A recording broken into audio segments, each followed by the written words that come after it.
by one of the presenters at the BAT workshop.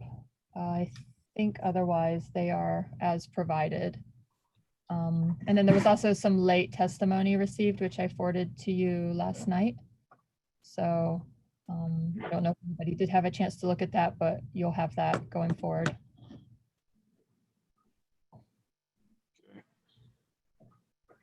All right, I took a quick look at it. It seems like a report rather than testimony. Was I reading it wrong? No, well, any public comment that's provided is called testimony for the meeting. Oh, But okay. yeah, so that one was a report that was forwarded that the person wanted the committee's attention, when you have to read that. And then there was also a letter and then an email with 2 appendices. So should have, I believe, 3 sets of public testimony submitted. All pertaining to the BAT paper. And then the only other thing I wanted to say, which I sort of started to say when Jim and I were speaking, but yeah, the matrix it's not exhaustive, so it's sort of the main points.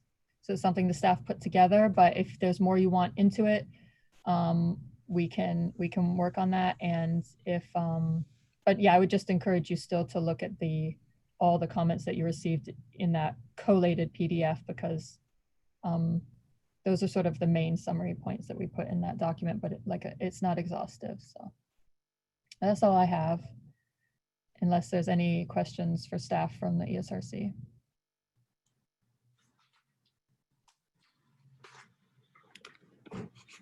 Yep. Maybe we should just go around and do a little roll call just to get on the record. Everybody's here. I'll start out. David Smith, Administrator with the Division of Forest and Wildlife. I'm representing Suzanne Case, who's the Department Chair for the Department of Land and Natural Resources. Kawika, you want to go? Kawika Winter, at large member. Cool. Jim?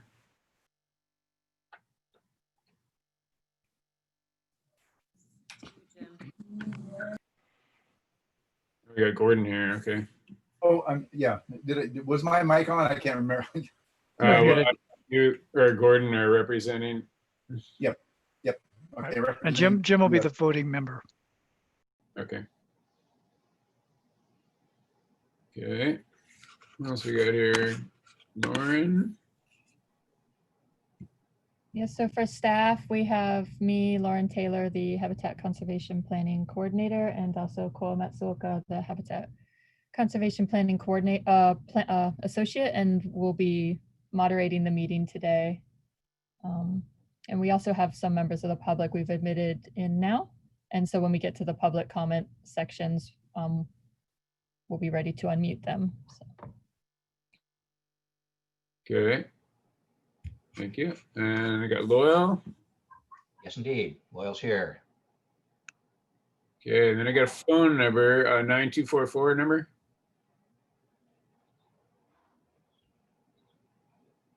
Who's that? That's one of our members of the public. Do you want to, are you just doing the ESRC and staff, or did you want everybody? Oh, I was just going to do ESRC and staff for now. Okay. I see Afshin is here.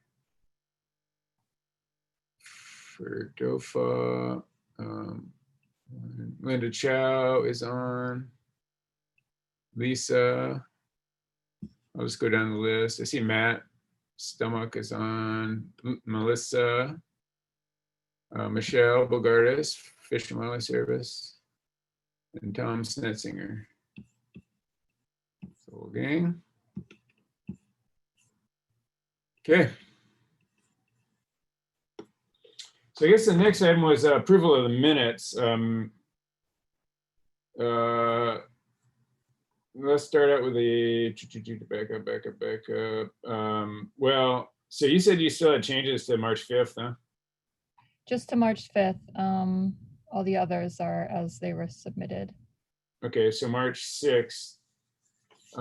Does anybody have any comments, corrections on the March 6th? Some comments. And it's, I know staff is overwhelmed, but it's extremely challenging to review several hundred pages of minutes from meetings that date back a year, more than a year ago. So I haven't been able to do it thoroughly, just too much and not enough time. And I'm straining my memory to remember back in June 2019 what I said. So is there a way, I mean, from what I did look at, it looks very accurate. I was curious how the minutes were taken. Was it transcribed from a recording with some kind of software, or how did that get done so accurately We hand transcribe it. from recordings? That's an extremely huge amount of work. So I feel for you guys. Weren't you guys looking at using an app or something to auto transcribe and then correct that? We do. We started that. So for some meetings we've done that. I don't know how in depth you want to get into this. The No, reason- well, I'm just wondering how to vote on Yeah. it, because I haven't had a chance to review several hundred pages of minutes in Mhm. a week. And my memory is strained from what I said in June 19, if it's an accurate reflection. So I'm leaning towards abstaining from a vote on the minutes, but I'm just wanted to talk it through, see if anybody else had any concerns. So the options are we can summarize, do summary minutes, or we can do sort of verbatim or nearly verbatim as we do. We take out sort of the ums and you knows and that sort of thing. The reason we do verbatim is, or we have been doing that more recently, is because of the intricate type of comments that are being made on the ecology of some of these species. And particularly with some of the projects as we progress through the review, it's very important that exactly what is said is sort of held to or reflected. So that's helpful for staff. But if it's not helpful for the committee and you just want summary minutes, we can do that. It just, you know, No, And that's well, I think it's really important to have verbatim, because everything we talk about is important and ends up in court quite often. So I support that. I was just wondering if there's a way to get it done quicker so that our memories are sharper when we review it. So Yeah. there is actually a third option for minutes right now, and this was passed only a couple of years ago. So what can be done is sort of a combination of summary and verbatim. And what it is if the meeting is recorded, and especially if it's an audio recording, there can be a summary of the actions taken with a reference to the timestamps for the audio recording. And the audio recording is actually put up as the record or the minutes of the meeting. So you have a combination, the written one that just gives you the timestamps of various actions that were taken, and then the audio recording itself is up there as the minutes. And so that would be preserved and people could access that. It would be posted on the website like your regular minutes would be. And so I know that the Board of Land and Natural Resources have shifted to doing their minutes way, and that might be an option for the committee, because then all of the conversation, all of the discussion could be captured, but just the major salient points could be summarized in the written portion with the timestamp, so that if people want to go and look at something, they can go and listen to it themselves. yeah. I So would the be for that. with that, one is I did look into that. That's also why we started recording the meetings with the video as well as a way to post it. The land board has permission from this DLNR, the IT department, to use that much server space. I was not, I asked to do that and was told there's not enough space to post our minutes. So maybe if someone can get that option. But those files are like 8-hour files, and the amount that we have, I was not given that amount of server space. So because you have to put a player on there as well. Yeah. But if we can get that, that would be great. And then the other consideration is if the committee wants to then listen to 8 hours to find what they're looking for. You can timestamp it to the section, but now you've got an 8-hour recording of the meeting when you want to go back and find something. But I'll do whatever you prefer, or staff will. Right now it takes us about a week, about 40 hours to do it one meeting. So How much time would you estimate it's going to how much time would you estimate it takes to do some minutes, of the actions and so forth? You'll have to go through the whole thing, but Right, because you stop and start and listen and transcribe, go back, and it would still take pretty close to that, I would think. Yeah, whatever you want. yeah, I I mean, think to me, I think, if we have a verbatim, that's, we can't really correct what we said at the meeting. We, that's what we said, and that's all there is to it. But I think, so I think that's good, and that's a, good solid, backup piece that we've got. But having a summary of actions, issues, and general discussion points and actions, to me would be the most useful thing, and that would be easily reviewable. I think it is useful to have a full transcription of it available. But 40 hours per meeting of transcription time seems like a lot of staff time. And I'm just wondering if there's a lot of automated transcription services. They're not ideal, but it would save a lot of staff time potentially if you were reviewing rather than transcribing. Yeah, we did pay for one recently. It saves some time, but they're pretty good, but they don't always distinguish like scientific terms, Oh, yeah. Hawaiian words, so there's still a lot of, but it does help. We have done that.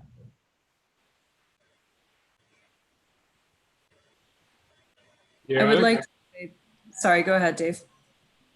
Oh, go ahead.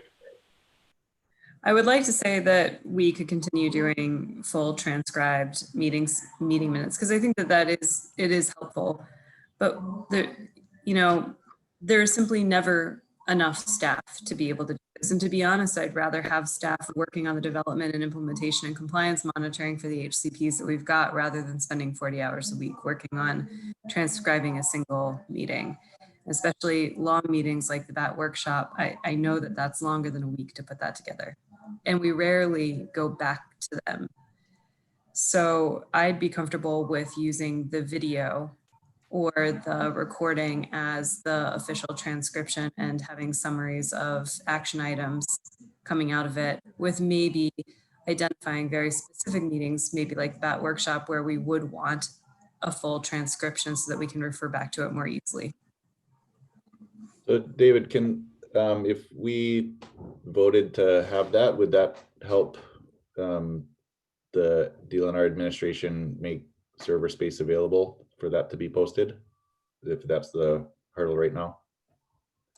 How about this? We can look into it. I agree that, I'm looking at like the June 19th. There's just all this back and forth, blah, blah, blah. We don't need every single question that everybody asked about procedural things and all that. So, that's a kind of just not a good use of time to, do that. I think we really need to summarize the most important points.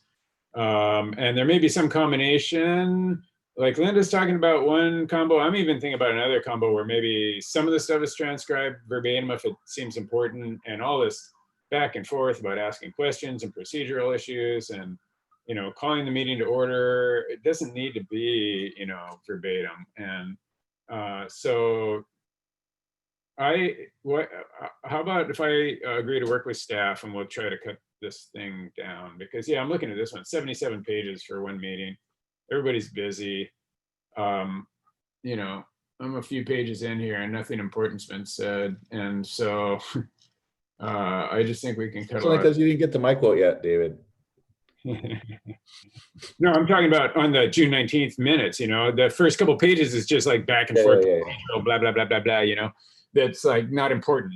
And I don't think it's really important to capture a lot of that stuff. And so, when we get to decisions, or if we get to testimony or something like that, maybe we'd want, but shoot, we're having an ESRC meeting this month and next month. If it takes staff an entire week to do it, that's 1 week, that's 1/4 time just to transcribe the minutes for the meeting. That's kind of not probably the best use of time.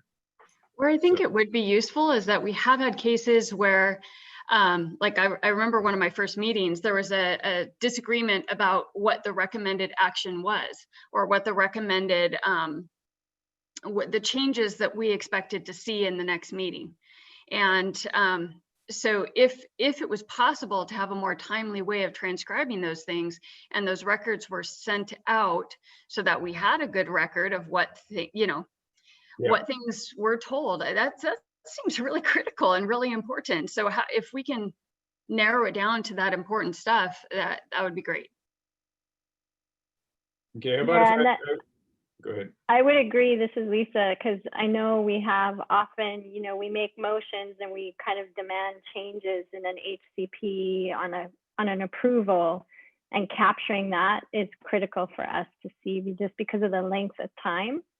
But I will say, given the time and detail associated with these sets of minutes, and knowing that they came basically from a verbatim format, I'm quite comfortable moving forward, approving these minutes, and then moving forward, looking at the process of having, the recordings available and summary minutes done in a more timely fashion. Yeah, that sounds perfect. I agree with that too. Honestly, I haven't read all these minutes, but they're verbatim, and I trust the staff to have gotten it pretty darn close, and probably closer than I can remember. So I'd be inclined, if people want, we could go ahead and approve them with the understanding that they were verbatim, and then going forward, I can work with staff and the AG's office to make sure that we come up with a process that's more timely for the actions that we need to know at the next meeting, and be able to act on what we decided at the last meeting. So it'd be a summarized set of minutes, and then somehow we'll capture and archive those recordings in such a way that people can have access to them if they want to go back and get specific quotes or whatnot out of it. That makes sense, Dave. Just to clarify though, once, assuming we approve minutes, then they become a public document. They get posted on server. Is that correct? They are, we approve them as being accurate. Yeah, you can't go back, I guess, and say, oh, I didn't say that or something. Yeah. So that my point is up until now, until we have approved, say, the minutes from the various meetings we've done and that workshop, they're not a public document. But as soon as we do a vote and approve them, then they become public. So it's just stepping over that threshold to the public, venue then. Oh, actually, they are public documents because minutes are required to be done within 30 days of the meeting. Any minutes that exist even in draft form are actually public documents at that point. Okay. Well, that's an important point. Yeah. But that doesn't And I mean they think can't be changed. Yeah, and I think it's critical we get these things posted as soon as we can. But I do want to make sure that, the staff, if they get a lot out of the transcripts, if that's really key, that's probably important, since they're the one doing most of the work off of those. So whatever, Dave, you work out with Lauren and staff is probably going to be okay with me. Okay. Okay. Yeah, I think getting them out in a timely fashion. I don't have any, and I can work with Linda to see at what point we can provide them to people. If we have a recording, could that just be something we can provide to people at any time, Linda? Yep. So if the recording exists, that's a public document as well. So if people request a copy of the taped or the file of the audio for the meeting, we would provide that to them. So that happened even before the board started doing the audio minutes. They would have the audio recordings of the meetings, and if people requested it, then they would be provided a copy of it. Okay. Yeah, I have no problem with sharing whatever we have immediately, but what we really need in terms of board activity is, a summary of what the decisions were and what we asked for because it seems like we start, sometimes it seems like we start over every single meeting, when we're reviewing some of these plans. And what we ought to just go back and say is, hey, we asked you to go back and change this and that and the other thing, and did you do it? And not just like open up the whole document and start all over again. So I'd like to just go back to those actions, address them directly, and then move on. And it seems like that'd be a lot more efficient but what I've noticed is that we don't always have that. Like, what exactly did we ask for? And so it's hard to get to that exactly, because the minutes are just taking a little longer than the meetings are stacking up. So let me work with staff and AGs, make sure we come up with something, but we'll try to come up with something, more of a summary document that summarizes the important salient points. And if there is something we think that it's really important to have memorialized in the minutes document. And other than that, we'll figure out one way or the other how to archive those recordings and let anybody that is interested have access to them. We already do. That happens quite frequently, that I'm asked for the recording. Yeah. So, So do we need to vote on the minutes now to approve them? Well, the question is, do we want to vote on the minutes right now? And, we'd need a motion to approve. I don't think we should vote on the 5th because we're still going to make changes to that. If we want, I'm comfortable. I kind of agree with Lisa. I look at them as verbatim. I'm like, okay, I'm pretty comfortable with that. Some of these meetings I wasn't even on the board yet, I don't think. And so, or I wasn't at the meeting, so I would abstain, but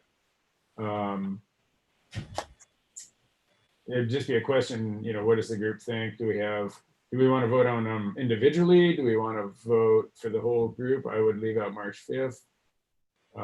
Is there a motion?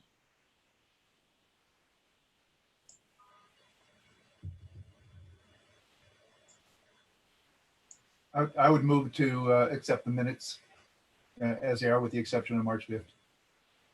Second. Okay, second, any discussion? Okay, all in favor, say aye. Aye. Aye. Okay, any opposed? I abstain. And okay, and any abstain? So Kavika abstain. Any other abstentions? So Kavika abstains, no opposed, all others in favor or support of approving the minutes. Okay, and we'll work on that going forward. Thank you. Okay. Item 4 is draft Hawaiian Hori BAT guidance document 2020 update, ESRC review and comment request for comments. The documents being updated to incorporate new species information, technology, and research. Since it was originally developed in 2015.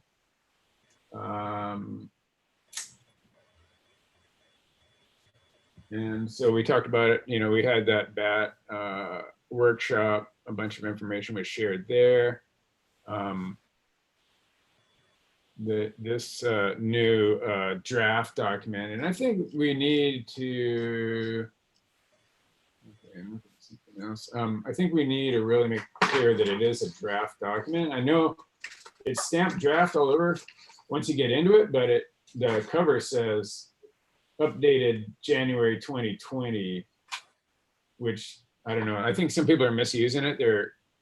We've been getting comments like, this is the new document, and maybe we need to say that draft revision and then have the latest date that it was revised or something like that, just to make clear that it's on the cover page that it's a draft revision.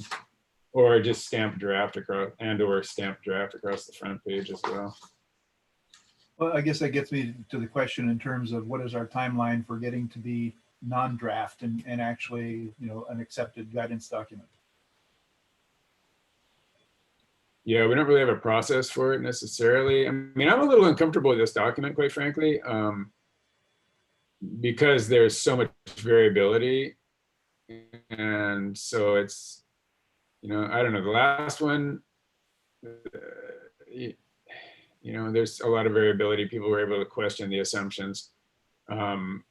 So I would like to get somewhere where we have pretty good consensus between the various scientific folks involved, and make sure that we have something that everybody buys into. If we don't, then it's just going to go back to how it was before, where applicants and whatnot will come up with plans that don't necessarily follow the guidance, but Well, I mean, go ahead. Can I just ask kind of a logistical question? Sure.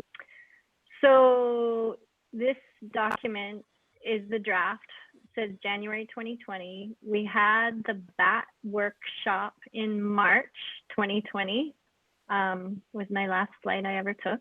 And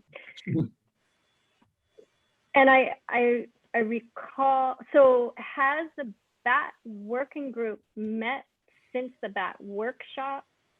And was the BAT workshop intended to get everybody kind of on the same page, and now we're addressing this document as the full ESRC? Or is there any reason that the BAT working group of the ESRC needs to gather back together to review the draft themselves and then bring that recommendation? So I'm a little confused of where we are in terms of the BAT working group within ESRC helping to make this document and what state this document is at. And along with that, given that we were, as I understand it, USGS is not allowed to share data until it's published.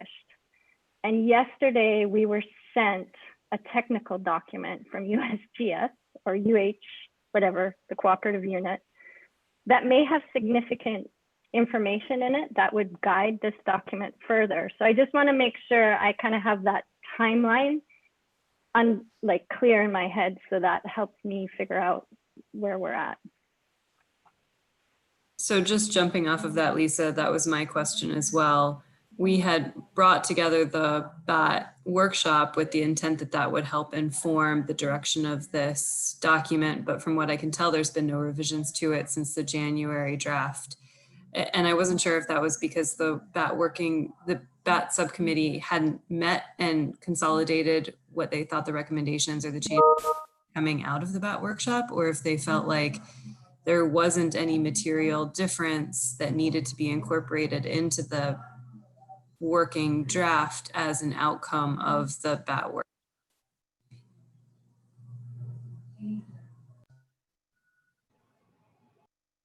Well, you want to jump in and summarize where we stand with the working group?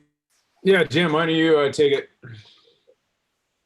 I was going to say Loyal, because you've been following a lot of the changes. Well, we did have a meeting, and we went through and talked about the comments that we had, and then people were going to get back and send those comments into Lauren and the staff. And then we wanted to come back to the ESRC to see what the general feeling was with their read on the back guidance, and then move forward with revisions based upon some of the information we got from the ESRC.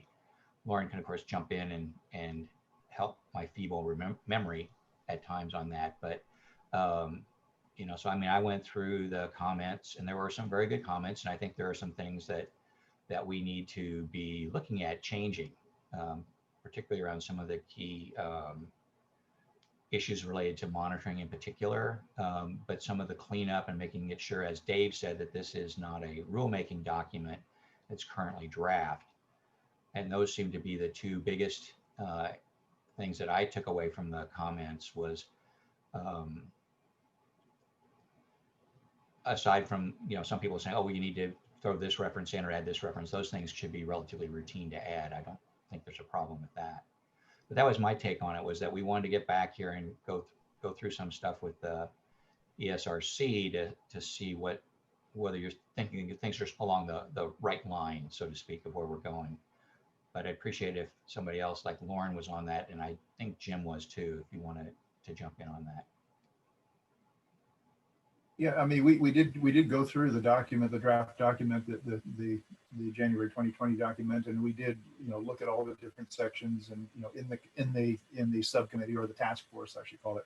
I think, you know, we didn't come up with any major changes. You know, from that, I think there were some, you know, minor tweaks and so forth that we had. But I think at this point, what our real interest is to come back to the full ESRC and get ESRC comments on it, in addition to the public comments, so that we could then take that next step to put it into a non-draft, you know, a final guidance document that we could actually have people use for guidance. Exactly. And I think there are several things in the comments that came in from the public, particularly, that I think, you know, there's some appropriate things we need to clean up and clarify in terms of, you know, guidance versus rulemaking and things like that really need to be solidified. But we on the committee did on the task force did go through it again, and you know, so this is an opportunity to try and get a broader input from the larger ESRC. Jim, sorry, can I ask a clarifying question? The task force looked at it after the comments came in? No, well, there were some comments that came in, but it was after some that had come in, but it was after that workshop. It was in the last month. I forget exactly the date, but we didn't have the full suite of comments that came in from the public at that point. That's partly why we wanted to hold off in terms of making any substantive changes that we would bring then to the ESRC. So if the changes, has the information that was presented at the BAT workshop, which represented the newest research, has that been incorporated into the BAT guidance document? No. That draft you're looking at is the same draft. Right. There's no, to answer Dave's question, that's the same draft. So it seems like a natural next step would be for the task force to review the comments that came in and provide an update for the ESRC to review and comment. Does that sound right? I mean, that can be done. Is there a better way to do it?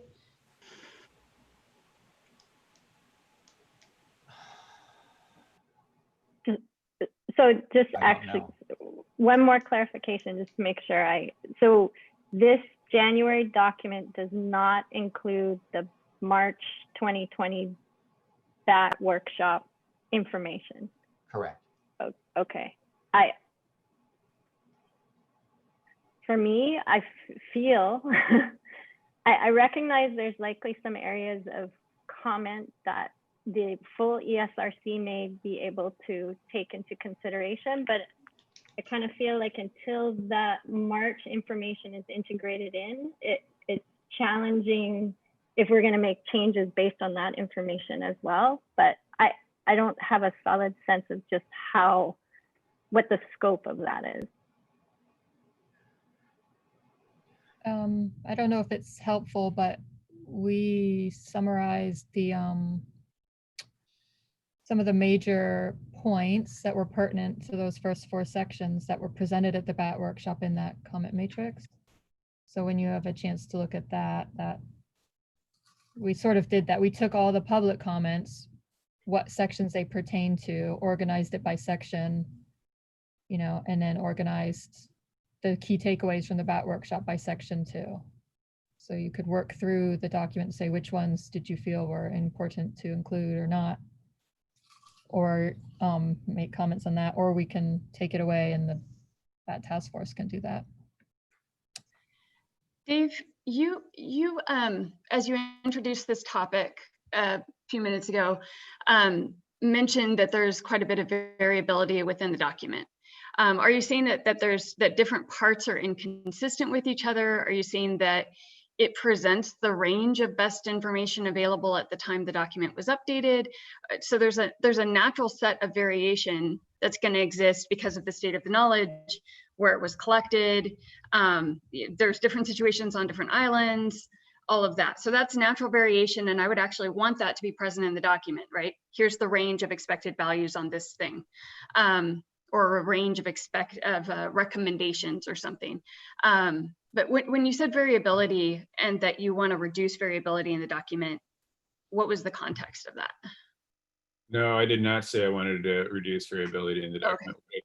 What I said is actually the opposite. The document tries to boil everything down to a specific number, like, oh, X number of acres per bat, you know? And there's this huge variability in the acreage usage of bats. And to me, it's not even clear how they use, you know, like they'll use a certain acreage exclusively for a while, but then they move on. And does somebody else come and take that place? So is that not really, like, it's not exclusive, that number of acres. So I just think there's so much variability in the bat biology, the foraging behavior, the prey, the types of habitat that they utilize. And, it spans the gamut from intact native forest all the way to, relatively sort of rural developed agricultural areas. There's just this huge amount of variability in how bats behave and the habitat they utilize. And so to me, it's really hard to just, for instance, one of these things that we've been using is this, you have to have X number of acres per bat. And man, that's a really hard number to come up with. I don't understand how you're going to do that. So I get that. I work on a number of species that are highly variable, that are widely distributed, sometimes in super low abundance. So I totally get that. I think about that a lot. But there's a big difference between saying we know nothing and saying there's a huge range of variability. Here's the outer boundaries of that, and here's where the mean and standard deviation are. And I think we're at a point where we can talk about mean and standard deviation. I think we're at a point where we can talk about that variation in a tangible way, and that the variation has meaning, but I think that variation should and can be present in the document. Yeah, absolutely. So, yeah, I think we're in agreement, but I don't think we know nothing. I don't think we can throw up our hands and say we know nothing, we can't do anything, but I capture that variation and make recommendations based off of it. Well, I'm not saying we don't know anything, we know plenty, but I'm just saying it's going to be hard to come up with just a set of recommendations, like a thing like a acreage, like, oh, you have to have so many acres per bat, it's because of the variability in bat biology. I think it's really difficult to come up with something like that. It is. It's very difficult to come up with that kind of stuff. And, we struggle with that whole concept. But the bottom line that at least, I think most of the task force was trying to do was come up with something that would stand scrutiny, be consistent, and would help get to the point where we can make a decision on whether something was consistent with 195D. So when you have requirements like, you've got to, I can go back to the very nice little, 195 checklist, and go through some of those things, what the plan has to be able to do. You need to have some way of evaluating those. So what the guidance was trying to do, and still tries to do, and I think is somewhat successful at it, is to provide a framework to where a project can move forward. And give them something that says, okay, if you do this sort of stuff, it seems to be consistent with science, the data we have, and what the overall objective is, so that you can say, yes, we are likely to be producing bats, or we are likely to be minimizing the take of bats by doing these sorts of things. So the intent was to provide a framework where you could get to a yes if you follow these sorts of patterns. Because remember, this goes back to some of the presentations, we don't have a population number for bats. We don't know how to make more bats for sure. We have no statistics saying we have actually made a new bat with any of our mitigation. So how in that framework do you move forward and say this project is going to contribute to the recovery of the species? How do you do that? And so that's what we were trying to do, is to kind of piece together something that makes at least some scientific sense, to where you can say, yes, we can move forward on this and feel like the species is going to be okay. So there is going to be variability. Some things we know a lot more about, so there's going to be a lot of variability there. And other things are going to be using what data we do have and try to craft something that makes sense. This is a guidance document. If somebody has a better way to do it, they can do a better PVA, they can do better modeling of how many acres is needed, you know, to produce a bat, or any way to produce a bat, then that would be great. But, you know, there's a lot of that that's not there. And so we're trying to come up with a way that's structurally able to get us to the point where we can say, yeah, this makes sense, or this doesn't make sense.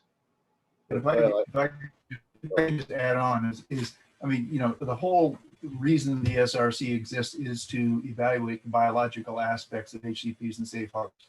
I mean, you know, it's focused on the biology. And I think it's really important, and you know, this is in response to one of the comments, you know, from the public, is we do need to clarify that this is a guidance document. It's not a rulemaking by any means. But what it does reflect is, what we're hoping it will do is it will reflect sort of our current understanding of the biological issues surrounding particularly the bats and the impacts on bats and potential recovery of bats, or offsetting of take of bats. And it's not meant to be, you know, thou shalt do this and this is what the number is that you have to go to. It's our best understanding of it. And you know, I think we just need to clarify that a little bit more in the beginning, because you know, as we've said before, this is meant to be a guidance. This is our understanding of where things are. When somebody brings a proposal in, or we look at an annual report, these are the expectations that we have in there. If you have other information or other ways to do it, we're open to hearing that, but convince us, you know, the science is behind those changes.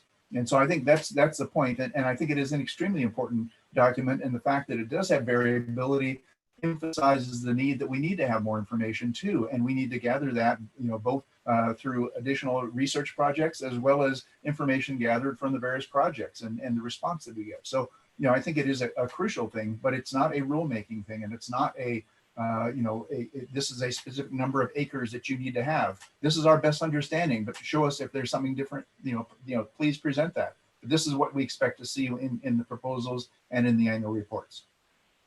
So I'd like all of that and I agree 100%. So what I'm asking is, what is the best way to incorporate the comments into the draft guidance? To me, the best way would be for the task force to review all the comments and incorporate, you know, accordingly, and then bring it to the ESRC. But is there a better way to do it? Well, I think as a minimum, the task force would like to know what the ESRC thinks before we go through that process, based upon what you guys know and what you've seen and what you've read in the back guidance and sat through the workshop and stuff like that. So if we had that, that would be greatly helpful in doing the review, because it doesn't make much sense if we don't know the specifics that you want worked on now, realizing that you haven't maybe gone through everything in great detail, but what is your feeling on those first parts of the old guidance based on what you remember from the workshop? Or what is it that you think needs to be beefed up from your perspective? Then we can go back and look at that. Just blindly not knowing what you think is not all that, is not going to help us, because we're going to be going, okay, what are we going to have to do when we come back to you guys? Yeah, and also we recognize that not everybody's had the time to go through on the SRC has gone through the document in great detail. But I do think that the public comments and that matrix that the staff put together is a very good starting point for touching on those basic topics, at least in those first four sections, that will help stimulate, you know, in our meeting today to get comments in from other ESRC members on those issues. So I think it's a good starting point, at least.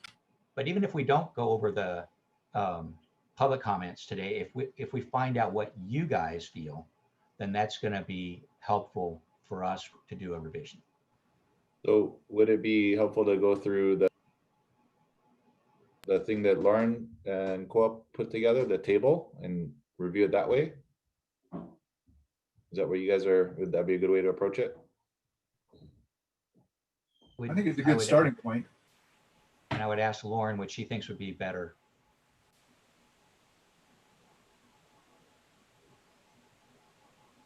It would be good to know, so there's two ways to approach it, right? So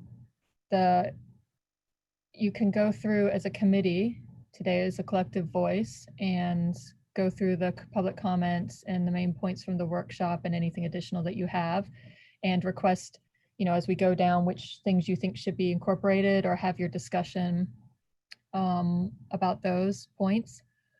Or like Kavika's saying, the BAT task force can do that and then bring that document back, and then the ESRC collectively can go through it. It would probably, just completely honestly, for like staff workload, be easier to go through it now. If you want this done, this paper amended and reviewed in a timely manner. But that's whatever you guys want to do, because the BAT task force as well is dwindling. Okay. Michelle had some comments in the chat box. You want to share that? I don't know if they're comments, Kavika, as much as this is what I was hearing when both Loyal and Jim and Dave were talking about what is the purpose of this document? What are we intending to use it for? We've all agreed that this is not a rulemaking or a policy development process. This is a guidance document. But what does that encompass? And so when I was hearing folks talk about the value of the document, these are the things that I was hearing. Take them or leave them. I just felt like it was worthwhile to put them in writing. And I'll note there's a purpose section on the BAT guidance document, but there's nothing quite like this. There is a numbered section, but it's not like this. And it might be nice to have something like this stated right up front under the purpose section. It gets to the intent of why we started out on this adventure in the process and in the beginning, and what we hope to achieve by having a draft or a final document. Agreed. I like the three things except for the third one. I don't want to necessarily produce a monograph on the Hawaiian hoary bat. So if it's pertaining to one of the recommendations that we've got, then it seems like, yeah, we want to talk a little bit about that. But I don't think this needs to be a treatise on everything we know about the bat. I just don't want to. No, because then it would be 800 pages. Yeah, and it would be out of date the second it hits the street. Wordsmith it, Loyal. I'm not tied to any of these words. In my mind, the information that's in here, the scientific information that's in here is tied directly to how it would inform our guidance or our role in compliance monitoring or adaptive management.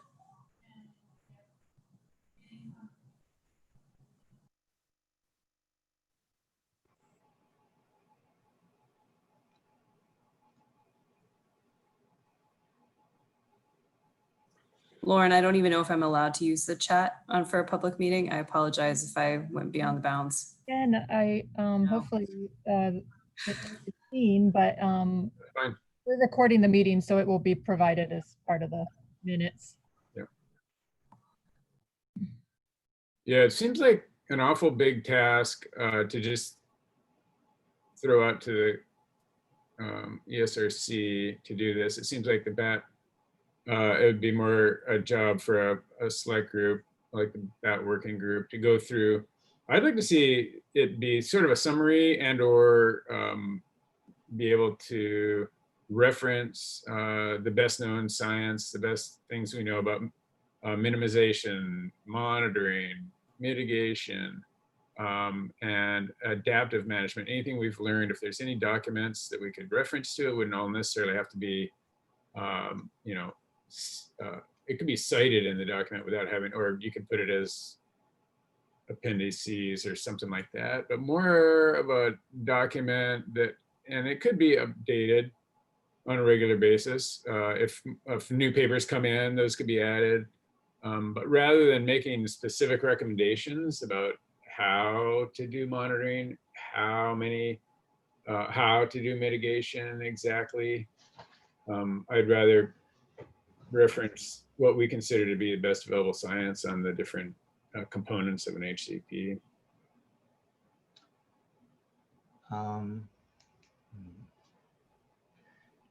Yeah, I don't understand that. So you'll have to kind of elaborate a little bit, Dave.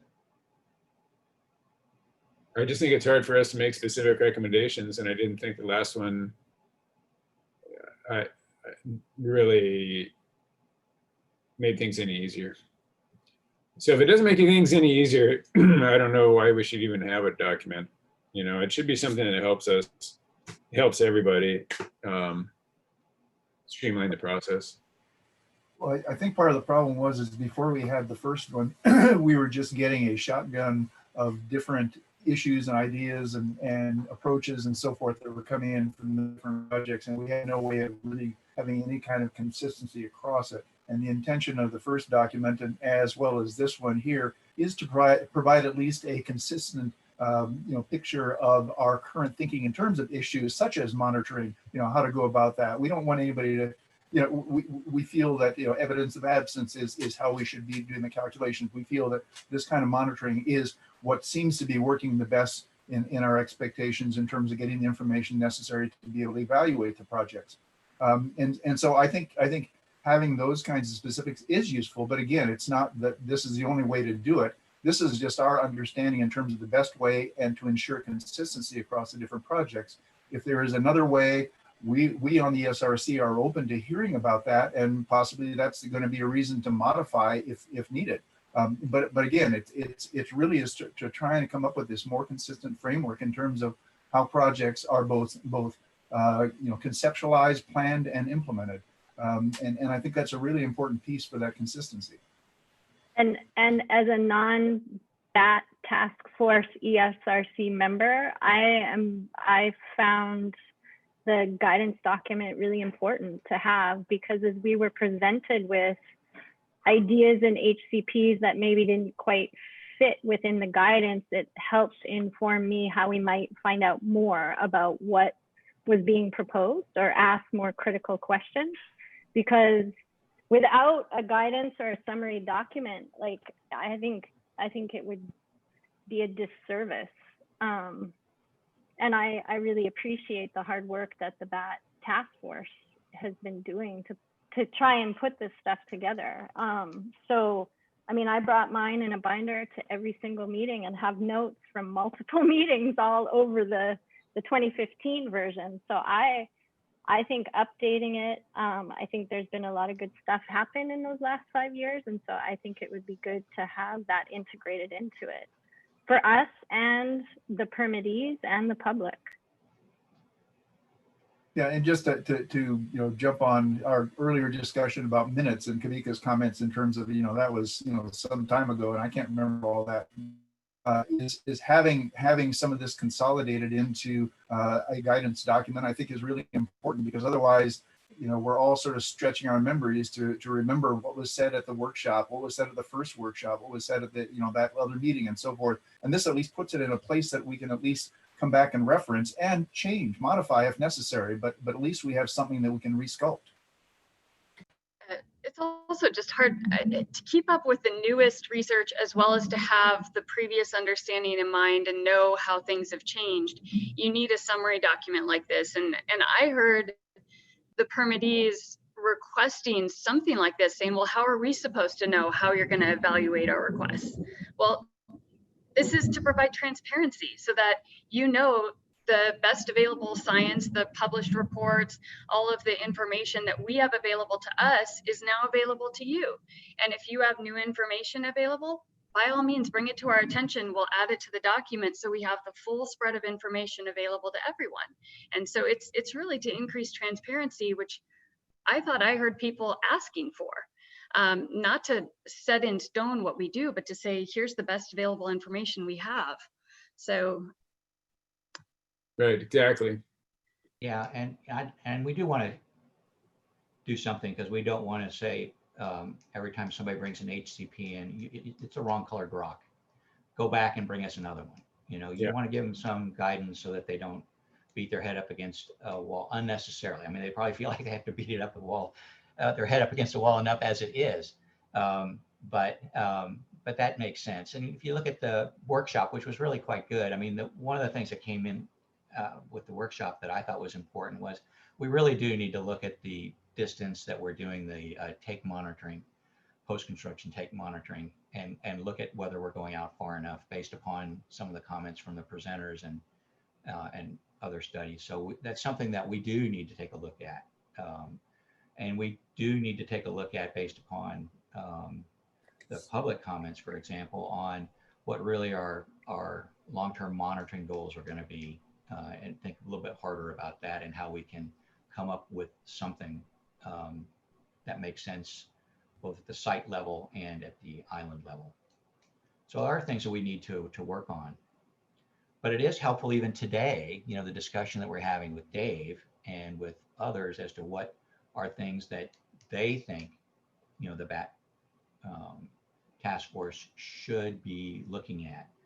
I'm not talking about a deep dive into stuff, but things that just would be helpful for the ESRC when, as Melissa said, when, you know, you make your deliberations, or Lisa, when you say, okay, well, how does this compare to something that's coming in? So I do think that it does have large value. The first one was tremendously important. And this next one is going to be even more important as we get into levels of take that are significantly higher than back when we were in 2012, 2013, that kind of stuff. So we do need to have some structure to how we're going to move forward. So my hope is that we can get some feedback from the ESRC as things that they need that's not in the document, or things that are in the document that they think is not adequately described or they disagree with. And then the BAT workshop can go back, or not workshop, but the BAT task force can go back, and what few of us there are left on it can go back and try to come up with a revision that meets your expectations for the ESRC whole, as well as trying to address as many of the public comments as possible. So that's my hope for today, is to at least get that stuff out of from the ESRC. Okay, so we should go through the table that Lauren and Koa made then. Yeah, that's a good starting point, I think.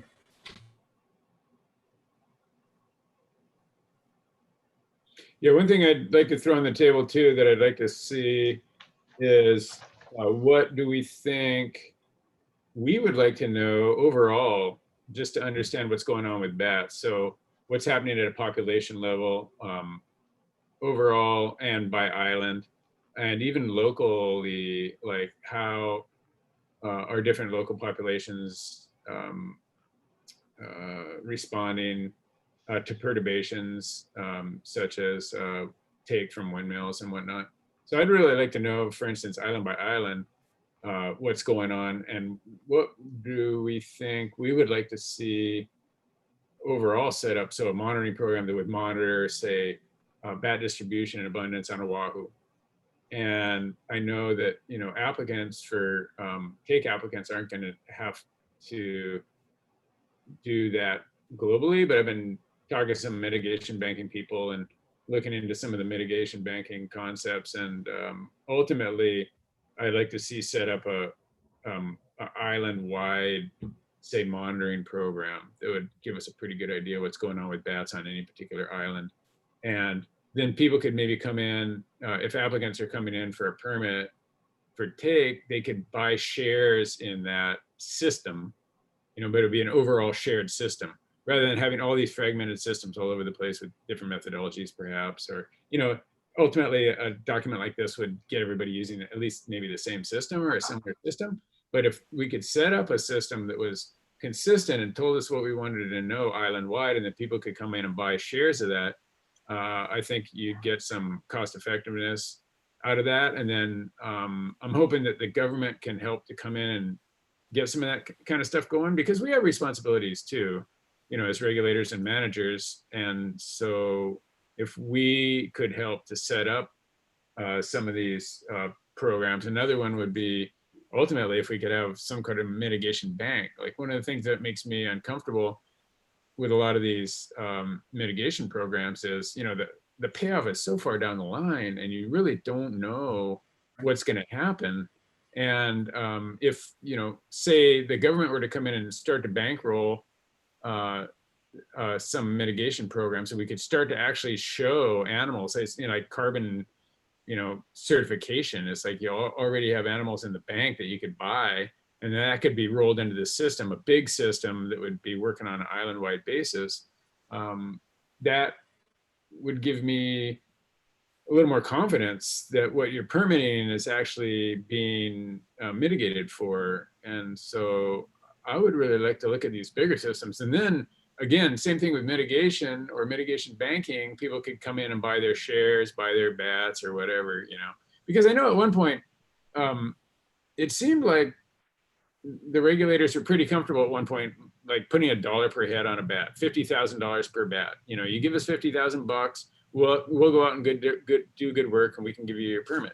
Well, that ended up, you know, having some issues, you know, I think specifically perhaps with the federal system, but, you know, so we couldn't continue on with that program. But if we could get to somewhere where, you know, there's already bats in the bank per se, and we're just buying, you know, it would kind of get you back to that system again. You know, it cost us X amount to make these bats, and so therefore you can come and buy them off of us as credits, and then we could have a ultimately you'd have a self-sustaining program, or a program that is contributed to in pieces by the different applicants, and the gaps in that system would be made up by government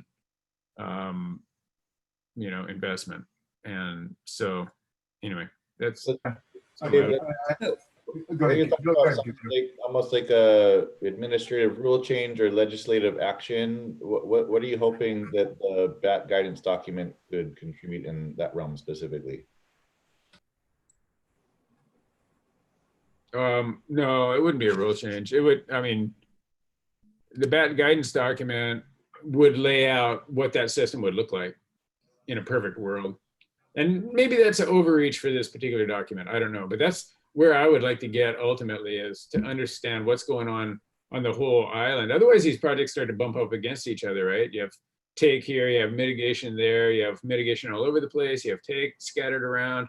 How are these things associated? You know, how do they affect each other? Do they affect each other? And, you know, like I heard one public testimony on, I think it was Maui, where one gentleman got up and said, how do you know that your mitigation product isn't just drawing bats from somewhere else? And it's a good question. And if you had a global monitoring program, you could start to address questions like that better. And right now we have all these little standalone sort of siloed projects, but you don't really know how they interrelate with each other. And I would really like to see an overall island by island monitoring and mitigation strategy and program. I guess we have a request for the task force to maybe some broad brushstrokes about how that could be approached. But it's hard to advocate for something that doesn't exist right now.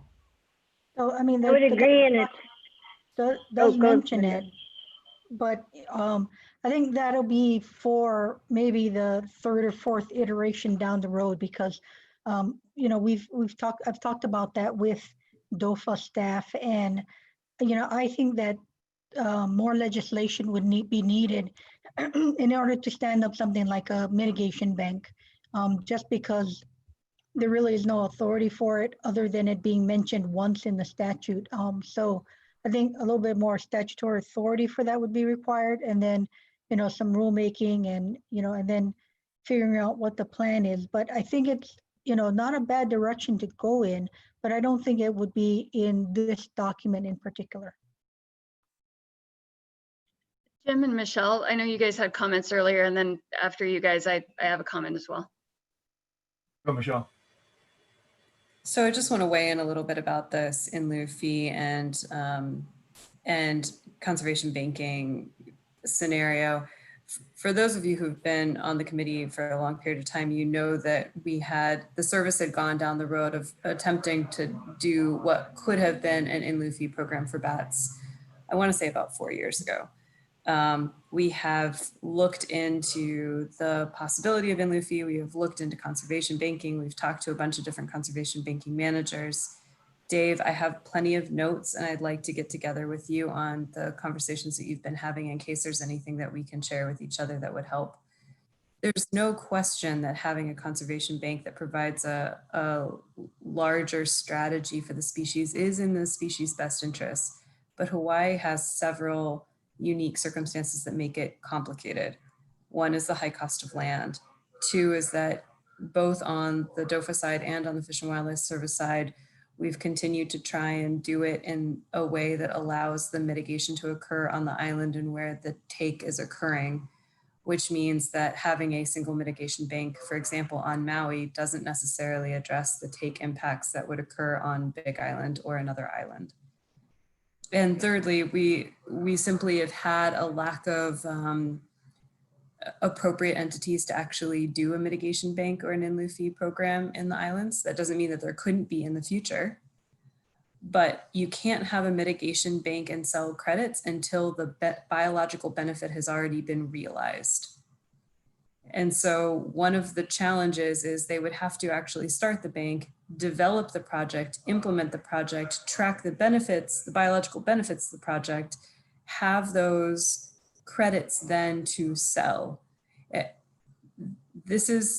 These are all steps that we struggle with even on individual HCPs, and thus far we have not had any entities that have a proven track record in conservation banking being willing to take on the responsibility of those steps for Hawaiian hoary bats because of the uncertainty associated with them.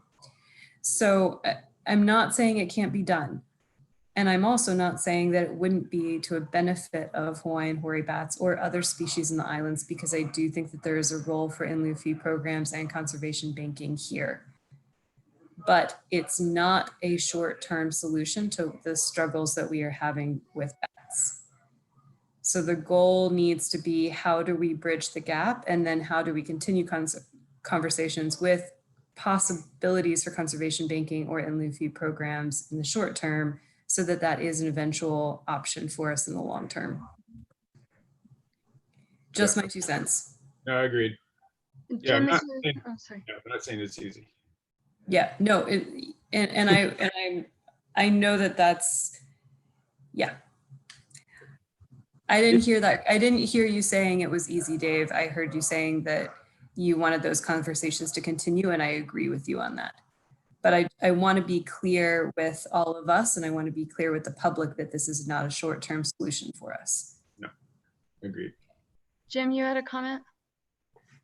Oh, I was just going to say you know, I like the issues that that Dave brought up, and you know, that links to many points also in another document that we put together as part of, I guess, the task force, and then you know, came to the ESRC, and that was the sort of the research needs document that we put together that then was adopted into the RFP for the research for mitigation part of it, which is now on the shelf, but it's not active. But you know, the whole part of that outline in terms of what the research needs, I think, is a really important piece of that. And I would like to see that incorporated as an appendix to the guidance document too, and updated also, because that also gets to the point in terms of what do we know, what don't we know, and what would we like to know. And I think that's a real key part there. And I think things such as what you're talking about, Dave, in terms of, and Michelle, in terms of, you know, mitigation banking, or, you know, that kind of an approach is something that we can start to sketch out both from a federal and a state perspective in terms of its opportunities. But that's going to be a growing document. And as you say, it's going to take a while before that gets really implemented. But I think that's a thing that, again, can be referenced in the guidance document in terms of this is an important thing that, you know, we need to look forward to and see if there's a way we can implement that, because it'll have benefits to all the different projects that are applying or are permitted already. So I think, again, I don't want to lose that research needs document that we put together. I'd like to see that continue to be alive and updated and revised and attached in some way, or linked at least to the guidance document also. So, you know, I feel like what we're struggling on, these are mechanisms for where people's mitigation dollars can go to make up for the bats that they kill. But no one has really demonstrated yet how we can grow bats. And until we understand things that are killing them other than wind turbines, if there's nothing to mitigate for other than the wind turbine mortality and no way to increase reproduction in a measurable way, then you can't prove that you can grow bats. So, and you know, you mentioned population size. The other, and that's a hard thing to get at, you got to do like mark recapture, which is time intensive. If you want to know about reproduction, you got to track them down, stick a transmitter on them, track them around, see about reproductive success, see how many pups survive, that kind of stuff. And then figure out which variables are associated with higher or lower reproductive success or higher or lower survival. And until we do that, I don't even know how we can measure gains, which comes back to the things no one wants to hear or talk about, which is really maximizing the reduction of mortality due to wind turbines, which then you're in the realm of people saying that costs too much money. So if we really want to get into mitigation, we have to know more about the other things that are killing them other than wind turbines. And the research hasn't really focused on that yet because it's expensive, time-intensive research to do. Thank you, The Melissa. attempts that we have made through our partners at USGS and other researchers to get at that survival and reproduction have had limited sample size and limited. It's more than just time intensive and money intensive. It's more complicated than that.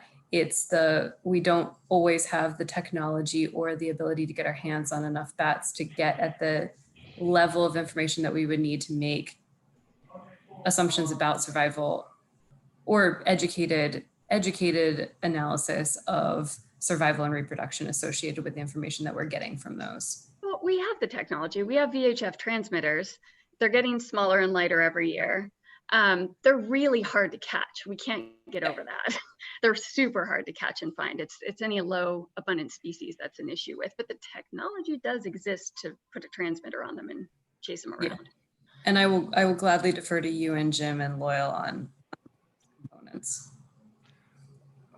Just to jump in, Melissa, I really appreciate your comments, and this sort of takes me back to, so sort of for many of us, this is deja vu all over again. I mean, this is one of the issues that we've been wrestling with is all the mitigation measures that have been proposed really rely on this assumption that we can do something in the habitat to make things better for bats. And that's really an unprovable assumption.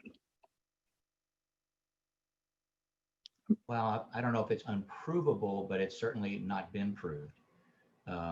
But it seems like, you know, there's 1,001 things that we would like to know. You know, does deterrence work? You know, how well does it work? Those are all important things, but those are nowhere near as important as, in my mind, 3 big things. How many bats do we have on an island? What's the population size? What's the trend, which is really important on the island?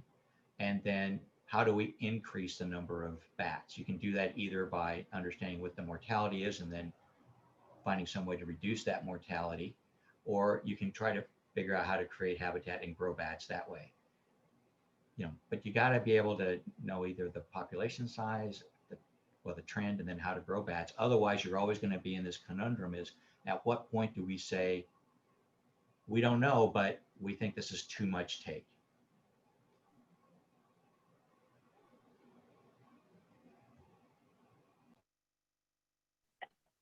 Well, and I will say that at least from the Fish and Wildlife Service side, and I can't speak for ESRC or DOFA on this, but we don't have the ability to say, this is too much take, we're not going to evaluate it. We don't have the ability to say there is no mitigation methodology for the species. We have to evaluate the applications as they come in, right? And I agree that there are challenges in evaluating the information when we don't know a population or a trend. And that is the conundrum that we have been in for the last 6 or 7 years. Yeah, and I would say one of the concerning things that I have seen surface at my time on the ESRC is the fact that we know there's wind farms out there that don't even have HCPs.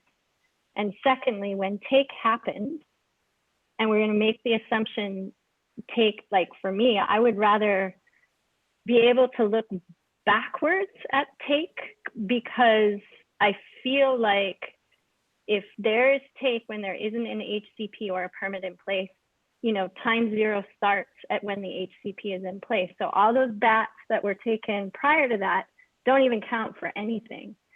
And I find that really concerning because I feel like we have the modeling tools to make an estimate of what take would have been over the past 7 to 8 years. And those mitigation measures should be counted, you know, at some estimate. But I know we can't do that, but we are where we are.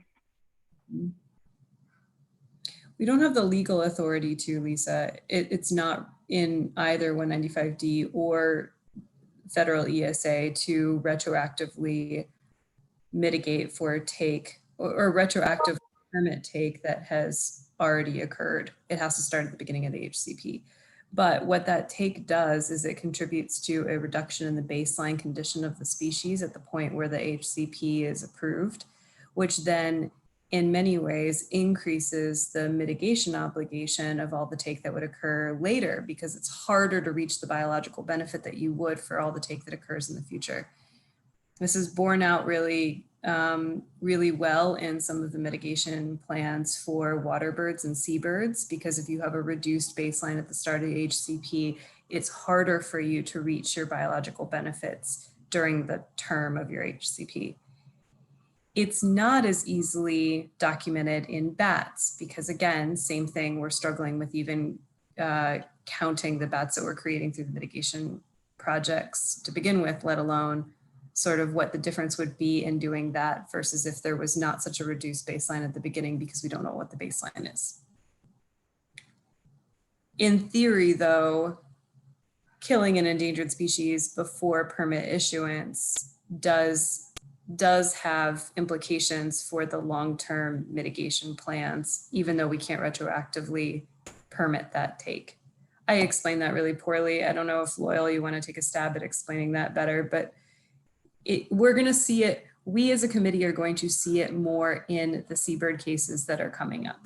I fully expect that, and it is going to be a discussion item that we end up having to deal with. It's harder for us to be able to document it in bats. And I agree that the wind farms that do not currently have permits are a problem.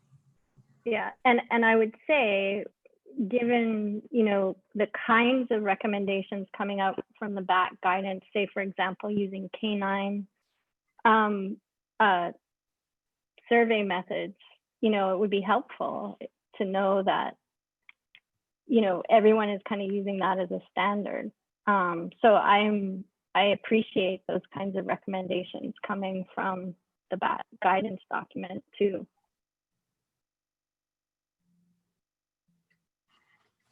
That's a good point.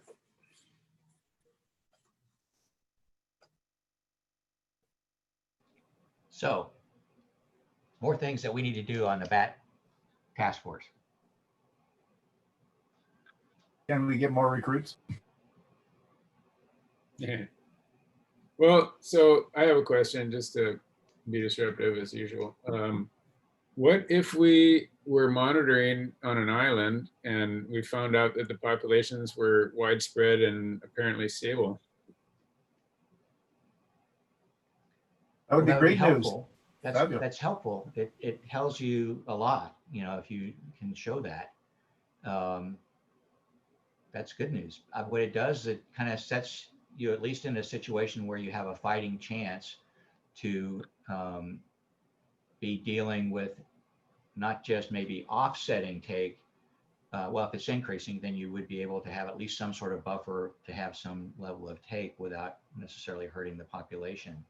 If it's declining, you know, then you're already starting in a hole. And so just doing something like, you know, minimizing take isn't going to be the whole solution. So it does tell you something on a big picture viewpoint.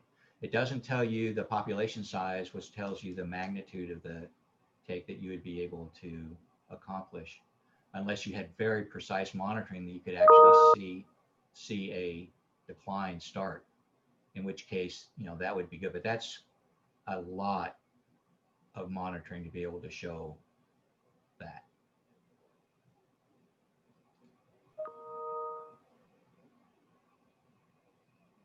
I think the concern is this. In Hawaii, we have a lot of species with really long life histories. They have very low reproductive outputs per year. They depend on long life histories at a 1 or 2 offspring per year to keep a stable population. We know from snails, from seabirds, and I would assume it's the same for bats, that anytime you have a life history that looks like this, when you have high mortality in the adult population, you're screwed. And so what happens is you end up with a situation like we saw in the tree snails, where you get these pockets persisting for a long time and you think they're doing okay. And the thing is, they're long lived.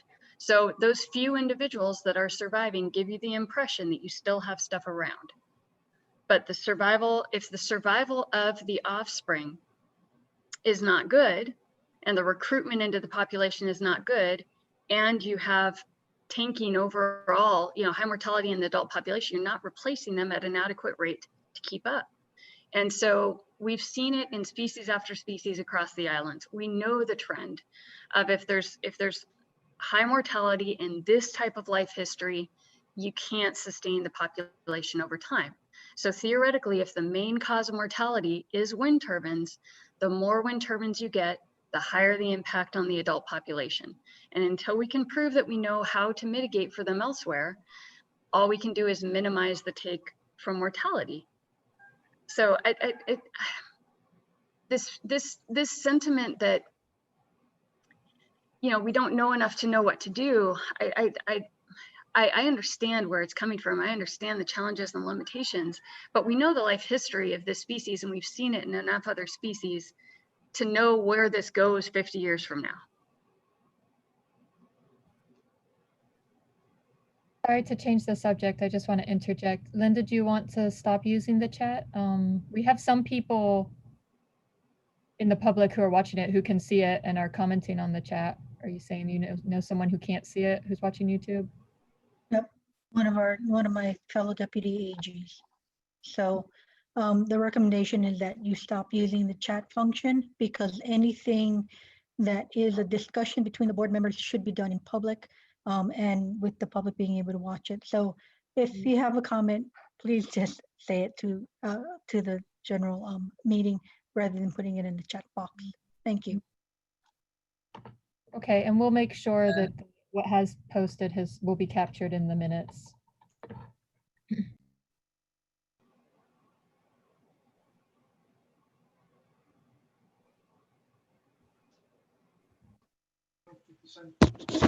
I don't think the Sunshine Law expected to be doing business by Zoom. Yeah, it's tricky. Well, it does now. This is the new normal. So yeah. We're trying our best, and we want to be transparent. We're not trying to hide anything, and we do want people to be able to participate, and we're doing our best to do that. And so we're kind of learning as we go along, and we try to make adjustments. Yeah, and that was completely inadvertent on my part. I didn't know that people couldn't see it. Yeah. Oh no, it's inadvertent on everybody's part, I'm sure, and it has come up in other meetings, and I think the general consensus is that we discourage the use of the chat boxes in Zoom meetings. Can I move the week to 5-minute break? Say again, Jimmy froze up there, at least on my audio. Can I move that we take a 5-minute break? Okay, second. I'll second that. Okay, 5 minutes. It's 10:30. We'll come back at 10:35. Thank you. Thank you.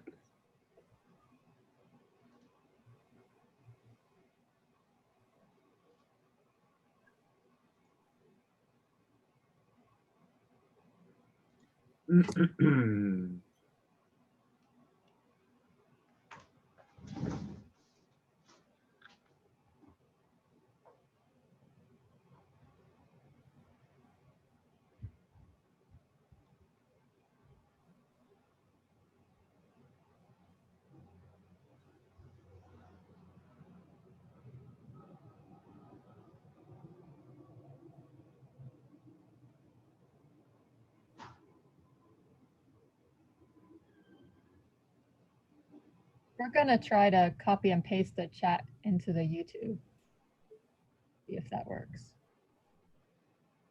Yeah, that'd be good.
Okay, are we ready to get back together here?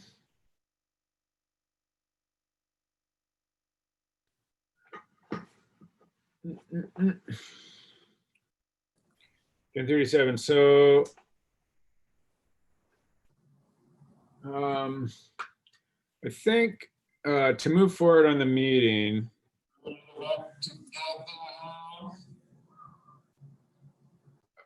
excuse me.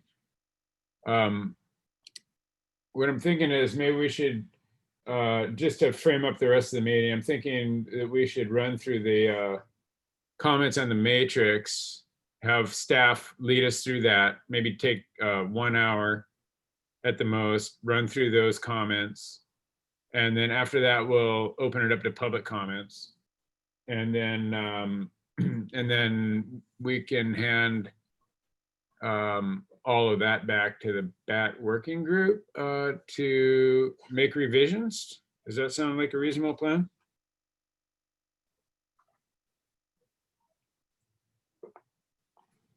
Okay, so hearing nothing. That works for me. I have my video off, but I'm here.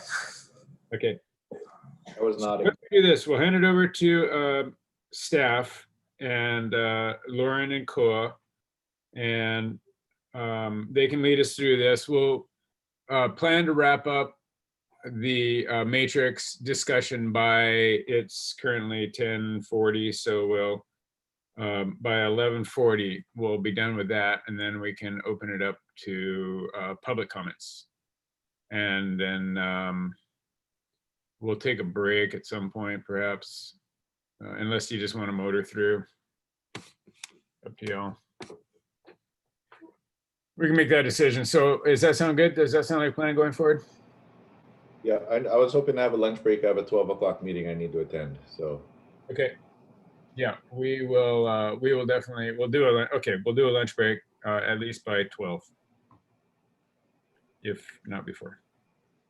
So we'll go through this matrix. We'll try to wrap it up by 10:40, and then perhaps we'll take some, we can get some comments, and then 12 o'clock we'll take a lunch break. Does that sound good? Okay. Okay, Lauren and Koa, why don't you guys go ahead and take it? Okay, so if you all have the matrix in front of you, and if anybody's watching on YouTube and doesn't have it and wants to follow along, it's on our website at the link that's in our in the agenda, so you can download it there. So this is just a summary. Like I said, it's not exhaustive of the comments on the first 4 sections. So if you've made comments that might be more pertinent to mitigation or adaptive management or something like that, they might not be appearing on here. Would it be helpful if I tried to share screen as we go through, or does everyone want to follow on their own? Share screen might be good.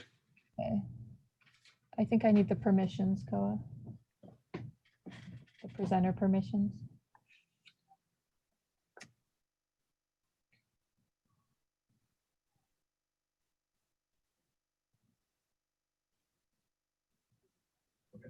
Okay. All right.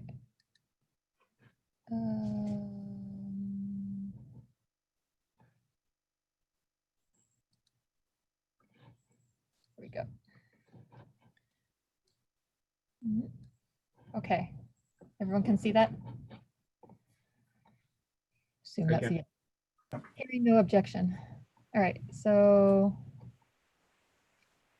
one of the comments we received from several commenters, I don't know if this is something that can be incorporated, but that the scope of the new recommendations would be too costly to implement, and the financial burden would be too great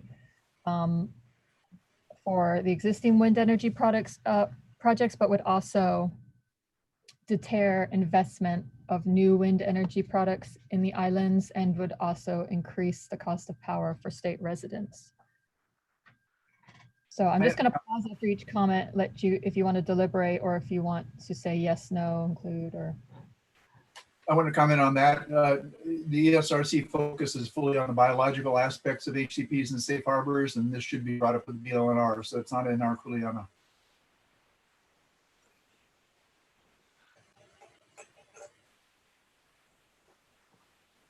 Can I add a comment to that? Well, Oh, sorry, then go ahead, Lynn. no, you go ahead, Lisa. Well, all I was going to say with regard to this is, you know, and we've brought it up in the past, the ESRC is where in the process of approving projects, we come in. And we're always coming in, like, projects are being approved by PUC, they're moving forward, and the HCPs are coming in really late in the game.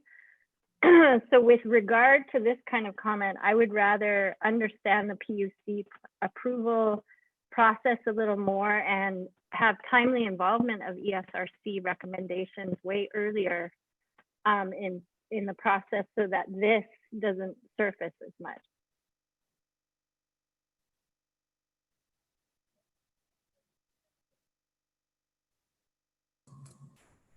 So my comment to your comment, Jim, is I agree that, you know, the ESRC is meant to focus on the biological side of it, but understanding that, I think you also have to understand that if your mitigation requirements are so costly that no project can move forward, and understanding that your approval is a very large hurdle to have to, you know, overcome in order for the board to approve it. Because if the ESRC doesn't recommend it, the board has to basically take it to the legislature and get a super majority.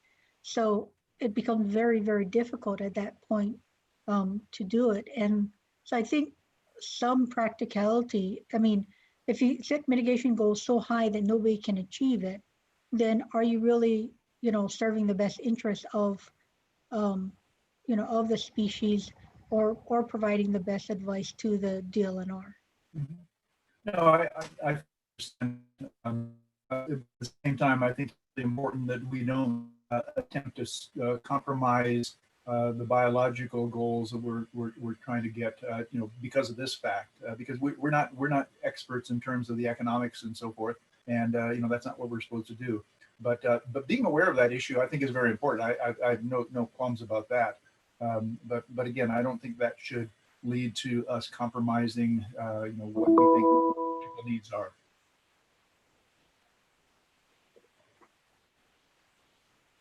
So two quick things. One is that there is a process within at least the federal ESA, and I think that this is true in 195D2 related to maximum extent practicable. Lauren, is that the case, or Linda?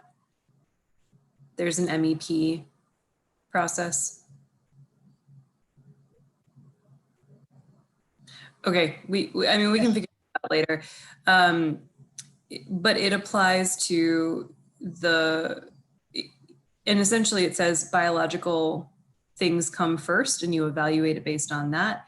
If it is financially infeasible for an applicant to do, then they can demonstrate that, and there is an MEP process for determining it. We've not gotten there before, but it's possible that we could. Secondly, I think this gets back to what is the role of the document, and the role of the document is not a rulemaking, it is recommendations, it's guidance. And so I think that we need, and this is going to come up in the next comment in the comment matrix, but at the end of the day, this doesn't deter wind development in the state because we need renewables, but that's not our role. And the MEP process and the fact that this is a general guidance document and not a rulemaking limits the scope of what it would mean for wind development in the state. Lisa, to your point about dealing with the PUC, I think that the individual wind farms have been doing a lot better about coming in earlier in the process, but I still think that there is a lot of room for improvement on our coordination with the PUC or HECO at a broader level so that we can better plan for the development of wind energy projects in the islands. And that's something that I'm hoping that we can work toward in the next year. Great, mahalo. And Dave, or anybody, were we going to take public comment at on each item or at the end of each section? Do you want to go like at the end of the introduction comments, or Yusuf? Or do you want to do it at the end of the whole matrix? Yeah, why don't we go at the end? Of the whole thing? Yeah. Why don't you go ahead and just run through the matrix with the Right. committee, and then we'll take public comments. So right now I'm not hearing anything to incorporate here per se, but correct me if I'm wrong. So for the next section, perceived rulemaking, it sounded like from the discussion earlier that the ESRC did want to incorporate this concern and clarify that in the document, correct? Yes. Any further comments on that? I think we have to. Yeah, I don't know how we can ignore financial. I mean, I don't know.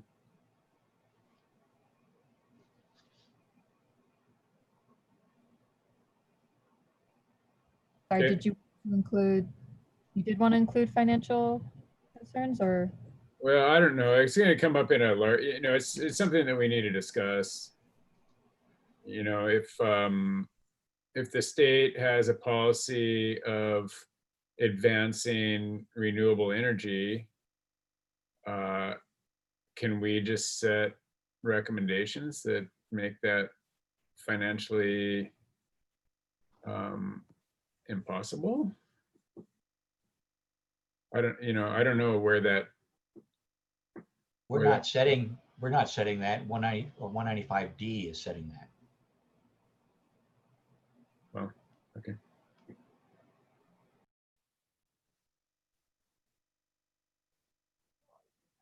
Was there any other discussion on the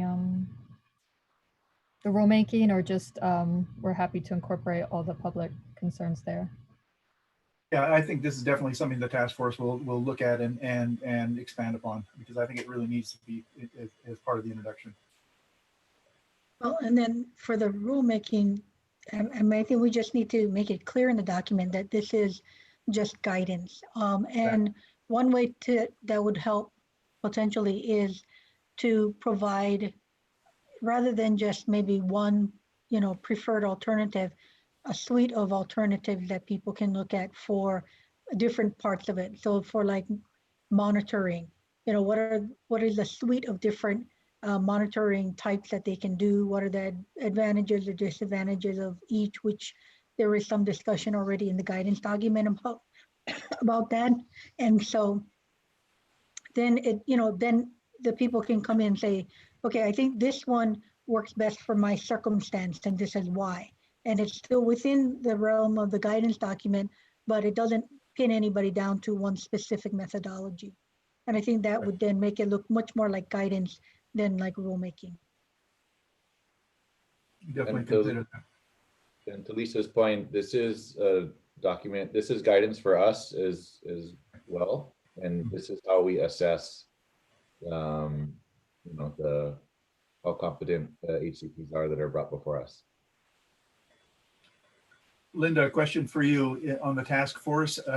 Can we bring you into the task force for discussions on certain topics like, these two here? Does that break any sunshine rules? No, not at all. Great. Definitely, Okay. you can bring me in anytime. We'll knock on your door as appropriate. Okay.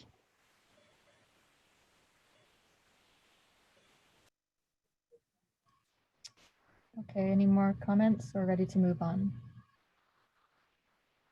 Okay. So best available science was a comment that was made in a lot of different ways by different commenters.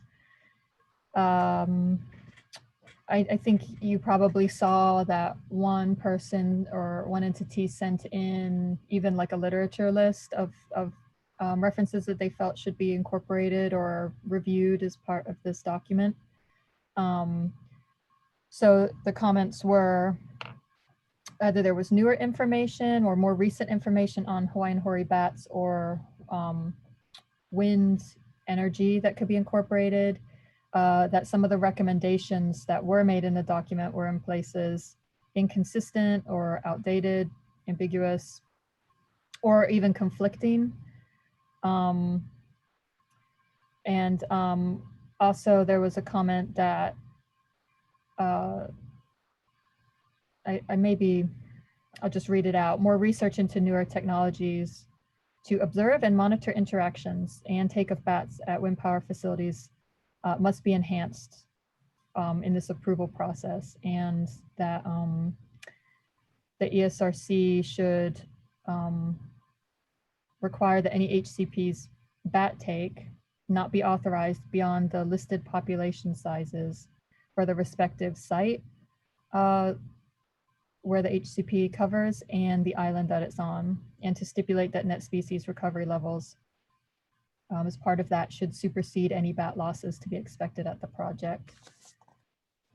So there's sort of a range of perspectives on including best available science and maybe research or information that was not included in this document. And I think Loyal had touched on that earlier, but I'll mute now so you can discuss.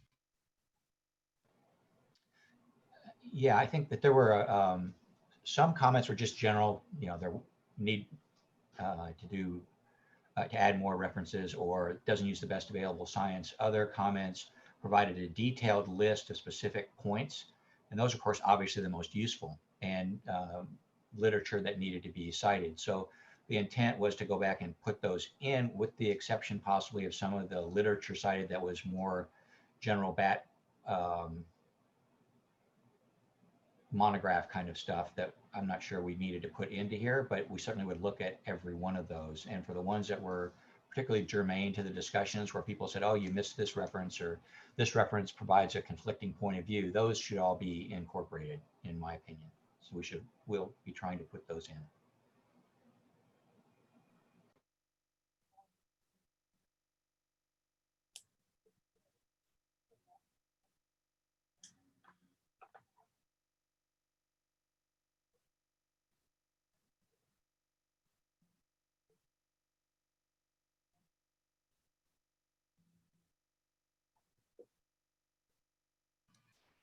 there any other ESRC deliberation on this point?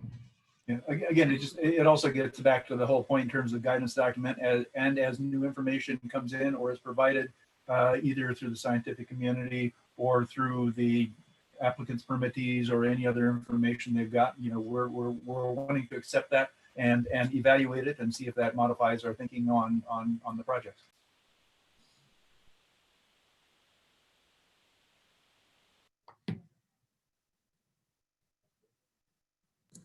Along those lines, Jim, I guess my comment related to this is just that it would be helpful for the task force to identify if there was any additional information that came out of the BAT workshop that we should incorporate it here, because that was the intent of putting together that workshop. And yeah, and Michelle, the one thing that came out to me was we need to be looking at the fallout zone for sure on the changes to that potentially that came out from the BAT workshop. Agreed. Thanks, Loyal. Yeah, and again, that gets back to that other document I referred to in terms of the research needs. I think we need to incorporate that into our thinking, and if nothing else, update it and add it as an appendix or at least a reference to the guidance document too, because that gets at some of the issues in terms of what are needed, what kind of research is needed.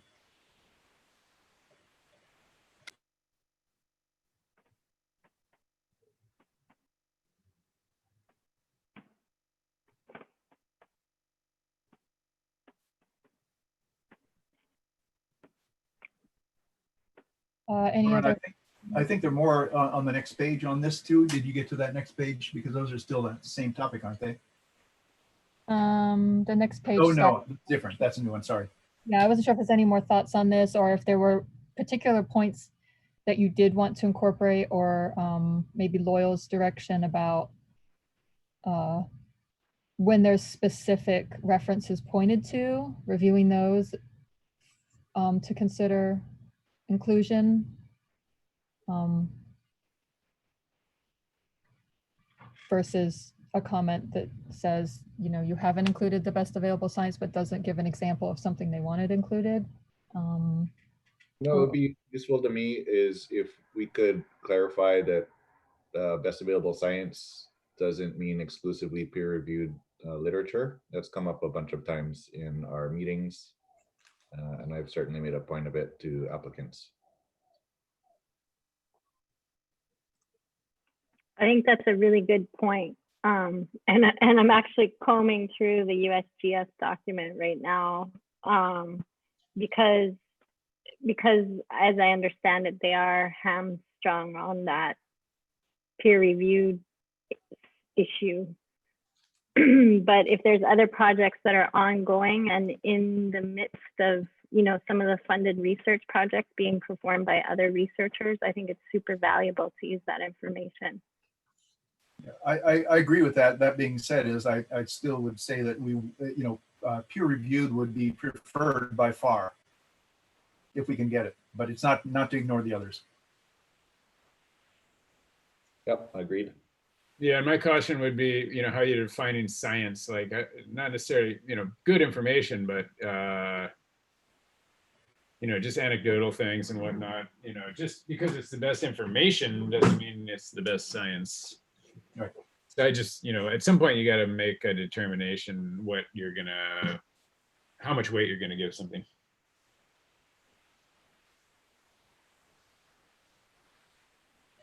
Can we specify peer-reviewed publications or reports? Yeah,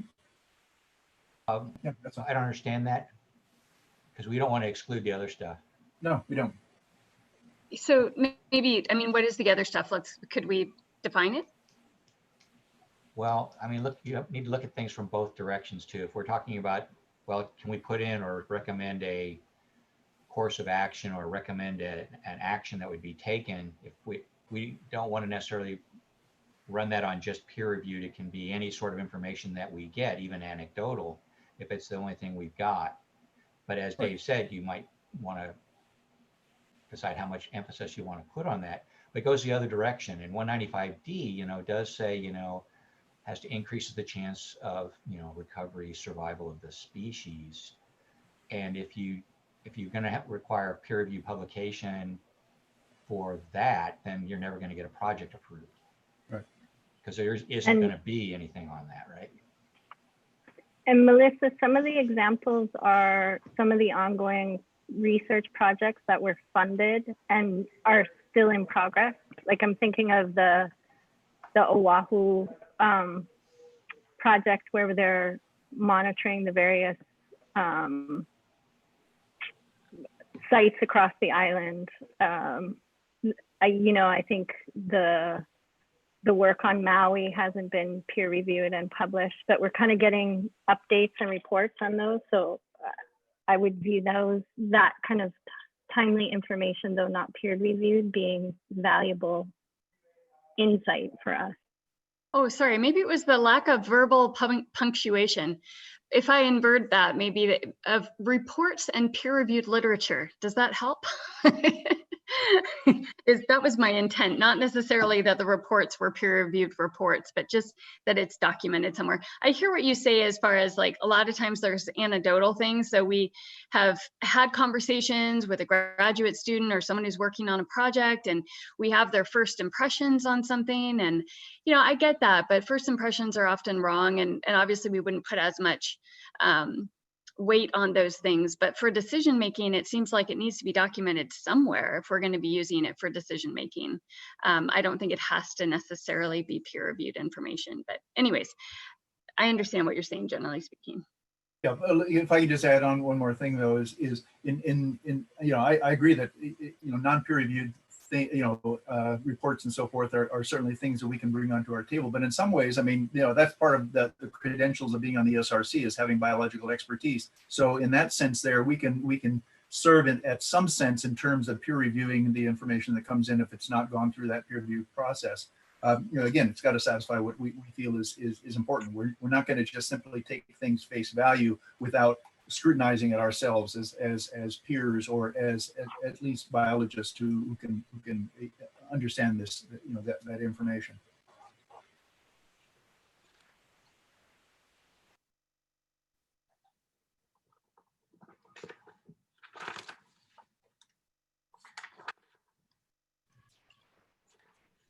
Okay, so we can incorporate that. One thing I just wanted to ask Linda, I'm just looking at the agenda, and should we be taking public comment on each section because they're separate agenda items? Like 4A, would that make? That's up to the commission. So, there are some boards that take it after each item. There are some that take it all up front before you even start, or there's some that take it all at the end. It's up to them. Okay, all right, I'll do then what was directed. All right, so if we are, are we settled on the introduction? No, I thought, could we discuss Fern's comment on best available science? Suggesting that HCP's authorized take not be beyond listed or estimated population sizes for those places. Seems like a pretty logical thing to me, but difficult if we don't have population numbers. I was curious what you guys thought.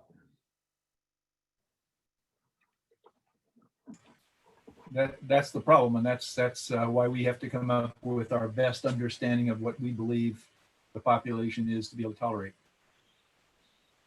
So, I mean, I think it would be a good thing to incorporate so that if we ever do have a population estimate, we have some guidance about what we can approve or not.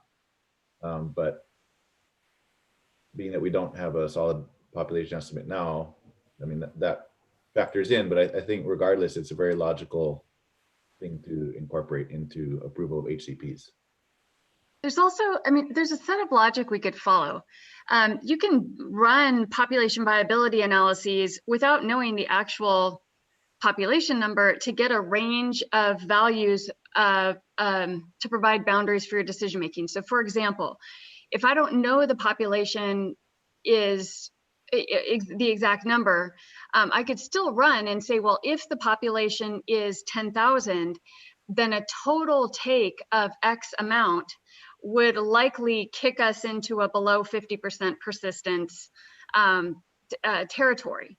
So just because we don't know total numbers doesn't mean we can't compile some potential limits on total take across HCPs, which I actually think would be incredibly useful for ESRC.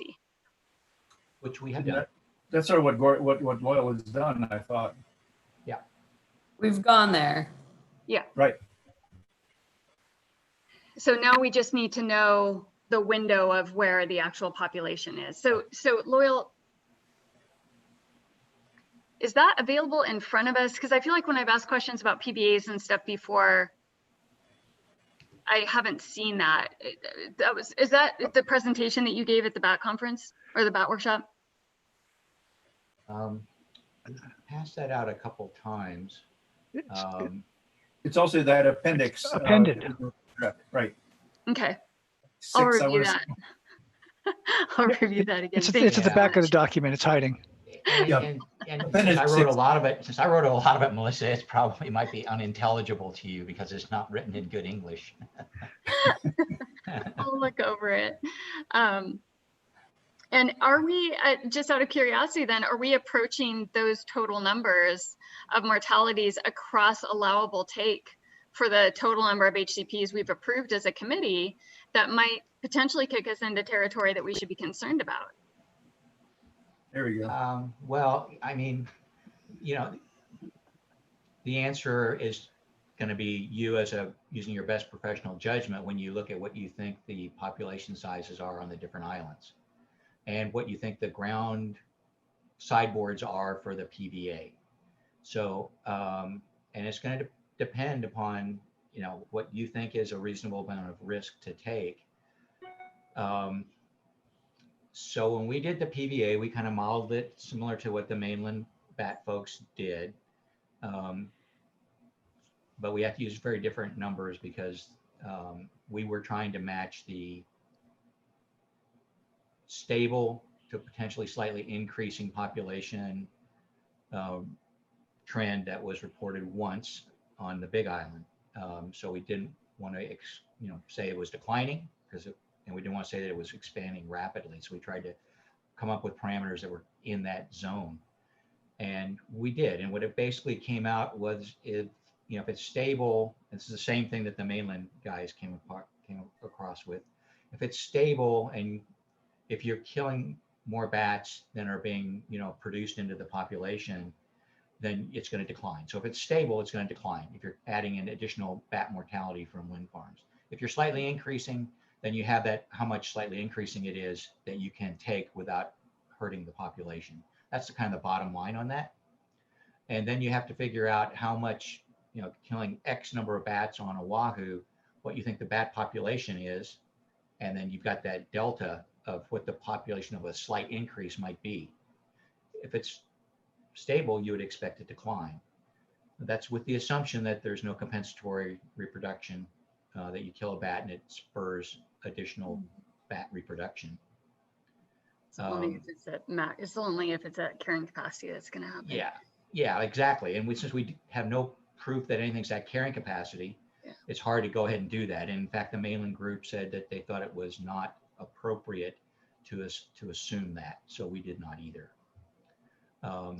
But regardless, we've gone through those, and I can probably sit down if you want sometime and listen, go over those of what we did and what our line of reasoning was on that. But it would be great to have somebody else do those PVAs and see what they come up with.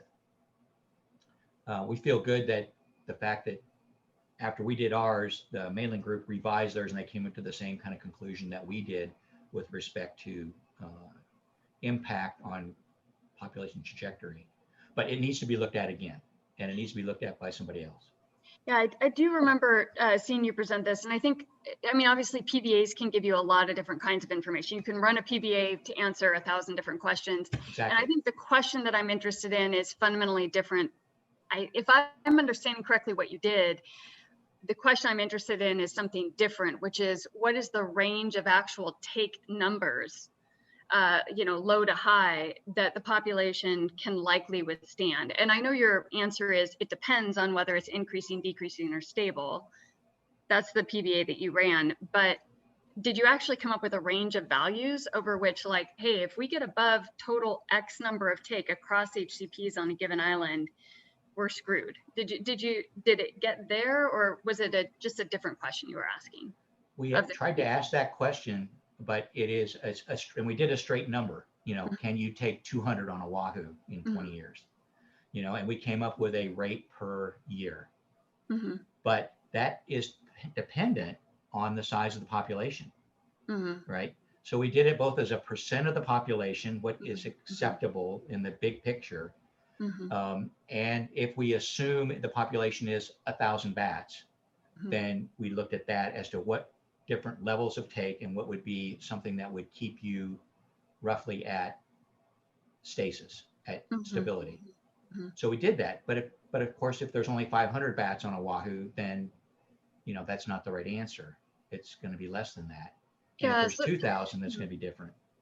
This to me makes it sound like it's even more critical. Like, if we can't dial that in without the information of how many bats are there in the population, then we got to get at that. And I realize that this isn't the body to make the decision that has to happen, but I think it's important to know what we know and what we don't know, and which critical piece of information makes it so you can't answer questions in a satisfying way. And it sounds like it's really critical for being able to run those models to know population size and mortality and reproduction. Well, mortality, we kind of have a good handle on. I think that the wind farms are doing a pretty good job, with their bat mortality monitoring in general. Sorry, non-wind turbine mortality. We don't know that. Right. We have one record of population trend from the Big Island. And, we don't have anything else from the other islands, which is one of the criticisms from some of the people in the back guidance and on the workshop, is we need to get that. But yes, we need to know population size, and we need to know if there's a way to increase a population of bats. Those are the two super, super critical things we need to know. Yeah, thank you. So when we're sitting here evaluating individual HCPs and we see a number of take, and okay, they're saying that the mitigation is likely to maybe produce X number of bats, and it's really hard to know what those numbers mean in the big scheme of things for everybody, for them, for us to evaluate whether we're meeting 195D or not. So anyways, thank you for taking the time to explain that. I think the challenge that comes up to me is the fact that we can identify these problems and so forth. And we did have at least some sort of a mechanism to try and get additional research going to address some of the research needs, but we don't have that right now. And so basically opportunistic projects that come up and so forth. And I think, there's no question, this is a real critical question in terms of population size and trends, especially the trends, which would be the slightly easier to want to get. But we need to have some sort of a mechanism to get that new information, and we don't really have any kind of a strategy right now in terms of how to approach that. And I think that's something we really need to not just the SRC, but the bat science community as a whole, as well as the applicants and the permittees, because without that, we're going to continue to fly blind without sonar.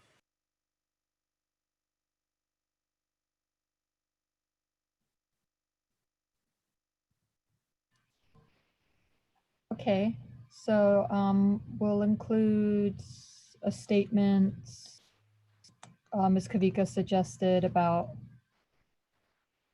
acknowledging what Fern stated here, so that should that information become available, that should be a consideration.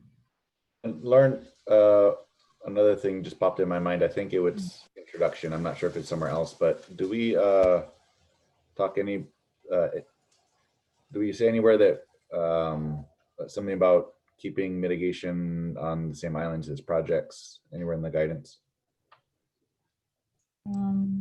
The statute sort of direct that. It might be good to clarify. The mitigation section, which I don't think is on the agenda today. Well, I think it'd be useful if we could clarify that in the guidance document. Yeah, we'll make a note for when we do. go over the Okay. mitigation section at another meeting that you stated that. You have that? What Kavika just said. Okay, so I'll move on to the background then if so species classification. This was talked about at the BAT workshop, I believe, but also it was in the written comments that we received. Lauren, Yeah. Lauren, could you zoom your screen? Better or no? Okay. So there's two different comments on this. One is that Hawaiian hoary bats are recognized at the species level, so we can shorten the Latin name, and that's pretty well accepted. That was the first comment, and then another comment was that we should they are reclassified, or they're in a different classification in some areas. The American Society of Mammalogists recognize them under a different genus. So I'll let you discuss that and see if you want to change anything in the guidance referring to That we could advocate for one side or the other in a taxonomic battle, but I think the main thing is a full species, and there are different classifications of it taxonomically, but it is a full species. But isn't that a Fish and Wildlife's decision? I mean, because they're the ones, I mean, we're going by the listed, by the listing according to Fish and Wildlife Service, so I think they need to weigh in on it. Fish and Wildlife Service. I will just interject quickly, but oh, Michelle was kicked out. She's coming back in. Okay. She should acknowledge your comment in a minute, but although we are incorporated by reference on the state, we do have our own state list Okay. In 124, so we would also need to change it there. Right, and who determines that list? I thought that just simply came from the Fed list unless you make your own modifications. But anyway, Fish and Wildlife really needs to weigh in on it. I'm so glad my computer died right at that moment. I wonder why. The question was about the classification, species classification, Ah, and what the status was for the U.S. Fish and Wildlife Service. yeah, so as of, unless it is changed, which it would have to probably be petitioned to change, the protections go for the listed entity. Right now, the listed entity is the current listed entity. If someone wanted to review whether or not it actually should be listed as two separate entities, or one of the different subspecies should be listed and the other one not, then that's something that ultimately would have to get sent in, and then the service would evaluate it. I would propose that we would use the listed entity from the Fish and Wildlife Service and then put a parenthesis and say it is now recognized by ASM to be full species and with the name of ARSDs or whatever, however you pronounce it. And that's what I would suggest we do. And give the citation. Regardless, so the protections apply to the listed entity until the listed entity changes. Right.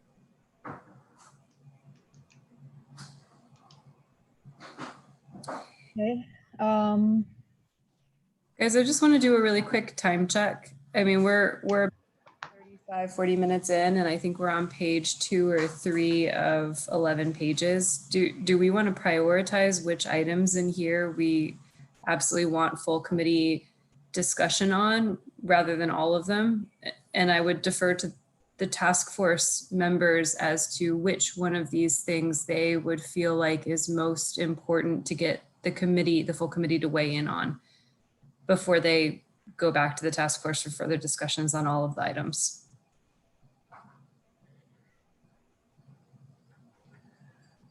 I would say that the things that were presented at the BAT workshop are maybe not necessarily need to be reviewed because those were provided as research. So maybe just working through the public comments, but go ahead, Loyal. Well, I was going to say something different, but go ahead. I'll defer to you. We can do something different. That's okay.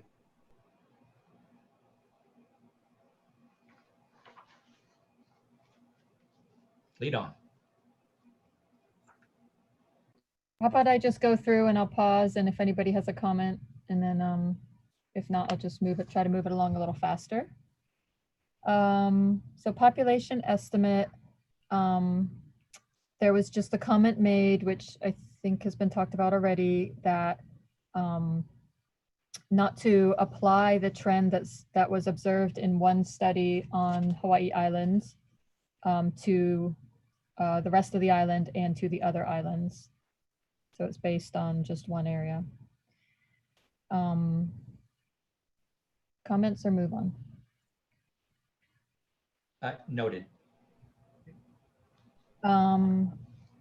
There was a comment that which we might be able to incorporate, that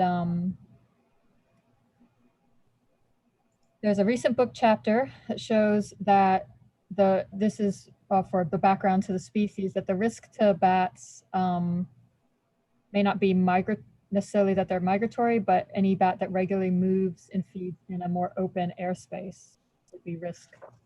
So that's a new, at risk of collision. So that's a newer reference. And then also the comment that there's a line in the bat paper that says that bat foraging behavior may be influenced by the turbines, and there may be an attraction of bats to the turbine for reasons unknown. And the comment was that there's several papers that support that hypothesis, and it should be something that developers should be aware of and consider when they're conducting pre-construction surveys, and that the hypothesis deserves merit. Maybe that could be something for the future research.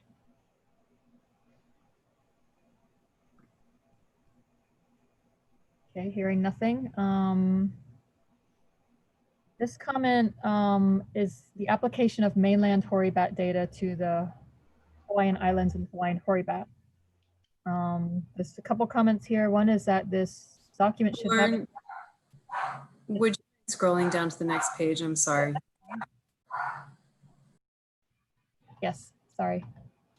The comment is that this section should have as much information as the PEIS, which I believe you already discussed earlier in this meeting, but weigh in again if you wish. But also the comment is that more information that would be relevant about the mainland hoary bat should be included here.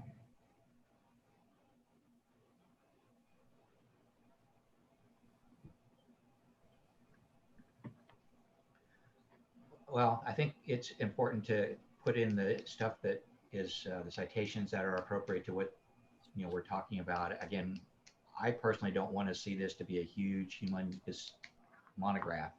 I don't think it has to have everything that the EISs have, but it has to have the things that we're talking about with respect to recommendations in the guidance document. Yeah, I think this comment is something that definitely the task force can look at and address. Okay. And then at the BAT, moving on to information that was passed at the BAT workshop, that's very condensed here, but there was some ecological information that we learned or was confirmed through research on roosting, pupping, diet, and the sort of range and foraging ranges and habitat use of the species. So I can go through them individually, but or the approach could be that the BAT task force can incorporate that as applicable in the document, all the new information on the ecology of the bat. I support the latter approach, and also, by also noting the fact that, in some cases like that, the first one on roosting and so forth, I mean, the sample size is really quite small. It can't be generalized across the whole state or all forest types and so forth. But I think this is something definitely the task force can address appropriately. Okay. One, Yes. I'll just flag this for the BAT task force to look at. The pupping note here, the second one down under, I know that that's what Frank said, but I also think that there's some information that might be counter to that. It's worth taking a look at, or at least I would like some clarity on this.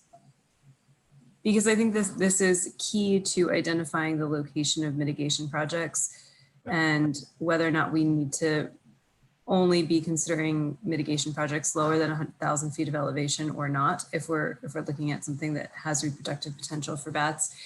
And I feel like we've heard from some of the Oahe projects where pupping is occurring, or at least pregnant females are found at higher than 1,000 feet.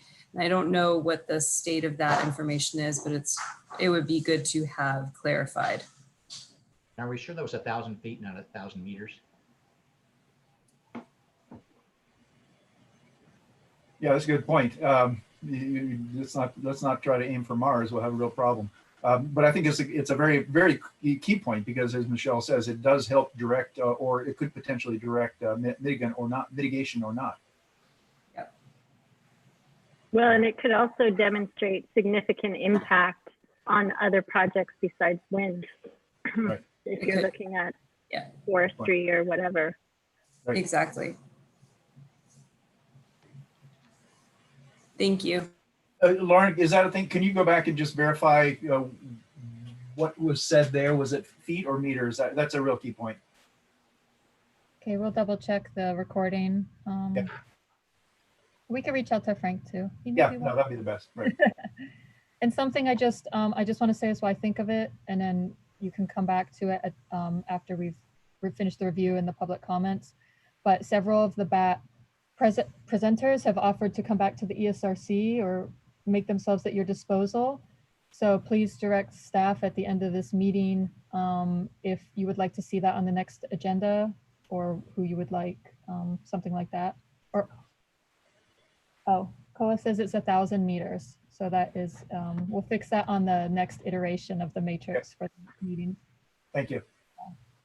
That's a big difference. And even still, I would say that there's a couple of different situations that we've seen that where we've got pregnant females or females with pups great at higher elevations than 1,000 meters.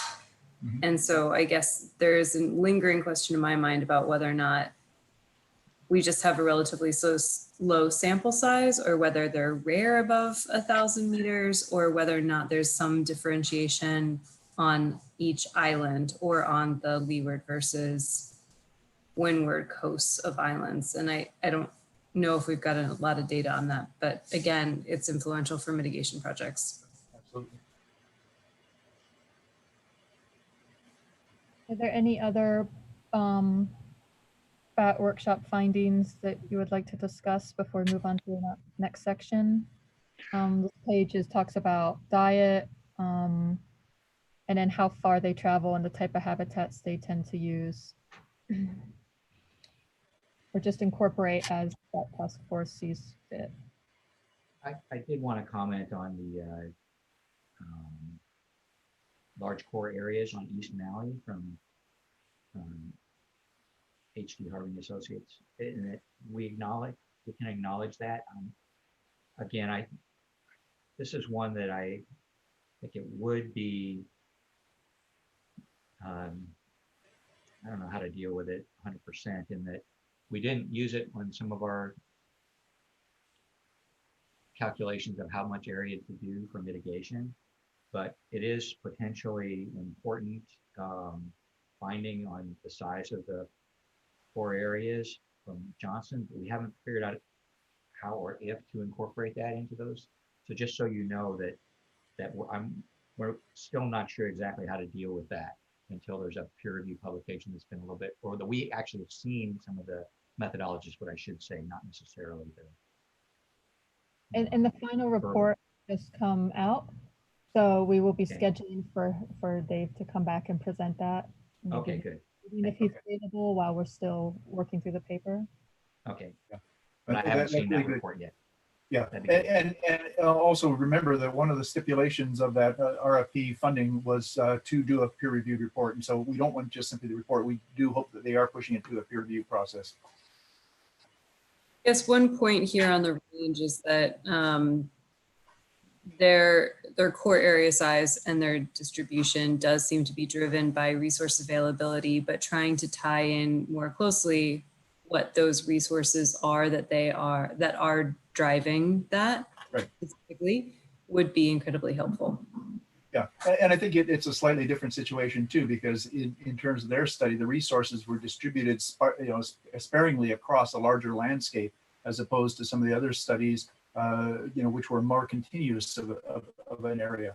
And so I think there's a bit of an apples and orange, or even fruit and nuts, kind of a differentiation there too. So again, it's something we have to address. We'll try and figure it out at the task level and come up with a recommendation on how to move on it.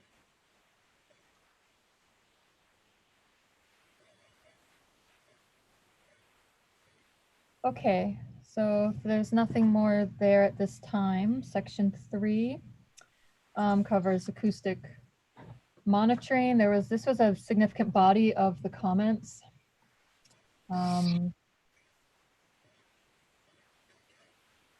Basically, to very much summarize,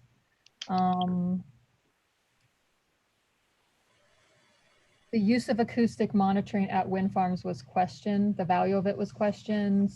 How it's conducted was questioned. What we're expecting to learn from it. And that if the recommendations in the draft paper were implemented, the expansion of acoustic monitoring at the projects, that would be cost prohibitive for the wind farms to do. And yeah, so there's some more detail specifically here, all this first part, but I don't know if anybody wants to touch on that before I move on to tiers. I would just ask for the BAT task force to go back and look at this section and clarify what the goal of acoustic monitoring is and how that is differentiated from take monitoring and the other forms of monitoring that are inherent within an HCP. Because I think there is a lot of confusion about what it is that we're trying to get out of that information that's different than the other forms of monitoring, and how that fits into our decision-making criteria or compliance monitoring. Right. I think there's a need for the clarification of pre-construction monitoring, activity monitoring, and take monitoring. I think we need to be very clear in terms of the distinction between those and what tools we can use and are sharpest for that. I've always felt that acoustic monitoring for activity and trends is questionable just because of the limitations of the method in many ways, and that we need to potentially sharpen up that monitoring technique with other tools also. So we can address those, but I think distinguishing between those three types of questions that are being asked with monitoring need to be very clarified. Agreed, but also what are we going to do with it? Like, we're not collecting data for data's sake. What is the intent of the use of that data that's being collected, and how does that fit into either adaptive management, compliance monitoring, or our understanding of the status of the species? Agree. And I would just like to add the point of monitoring, say in a restoration area or a mitigation area as well. So not just at the site, but there's also discussion of use of, what monitoring techniques are appropriate for the mitigation side. Exactly. Agreed, Lisa. Okay, tiers. No, before you go there, just on the second page there, the first bullet there in terms of no existing flaws in self-monitoring wind projects, I really think that both the task force and ESRC, needs to take another look at this and evaluate whether there is a value of going to a third party monitoring system and what the benefits are there. I think there's potential that it actually can be cost effective, and it certainly would lead to more consistency in my mind. I've felt this for a long, long time, and I think we should evaluate the issue because I think the various projects have come a long way, but they're all sort of doing slightly different things still. And I really think that there's a need for consistency in terms of how monitoring is conducted. Yeah, and I would say that there are flaws with the current system. You know, it still doesn't tell us what we really want to know, which is Right. that, you know, are the number of bats changing over time? Right. We still don't know that from the data. So what we're doing right now is not providing us what we need. Right. So the task force will definitely look at that issue and come up with recommendations or suggestions that we'll bring back to the committee and for public comment. Yeah, and the last comment there was sort of a suggestion of might be able to be something to be incorporated into the future research needs, or something that could even be done now with the information we have, and that is to determine if there's a relationship between the activity at the nacelle and ground levels, so that Yep, lucky news. absolutely. Yeah. So use of tiers. Yeah, just as a refresher, the BAT got the new draft recommends against them for the reason that once you've entered a tier, it really, there's less incentive not to take the rest of the bats in your tier because you're already mitigating for your full tier. The comments were that tiers are appropriate and beneficial, and then the other comment was that if the AG, maybe, I don't know if she can now, but wants to weigh in on the use of tiers, because in the document, there's a question of whether they comply with 195D. So the comment is either determine if they comply with 195D or remove that discussion from the document.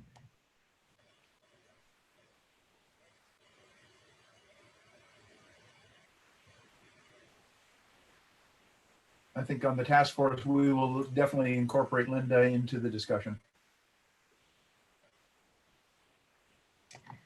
Fall distribution models. I think this was already touched on earlier in your discussion. So look at some new data that's out now since the 2015 edition about where bats fall and evaluate those fall distribution models.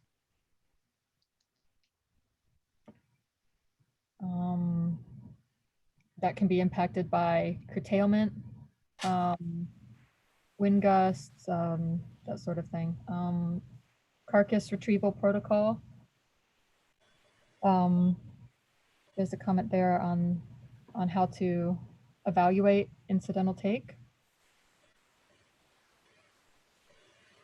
Anything on those, or leave that for the BAT task force?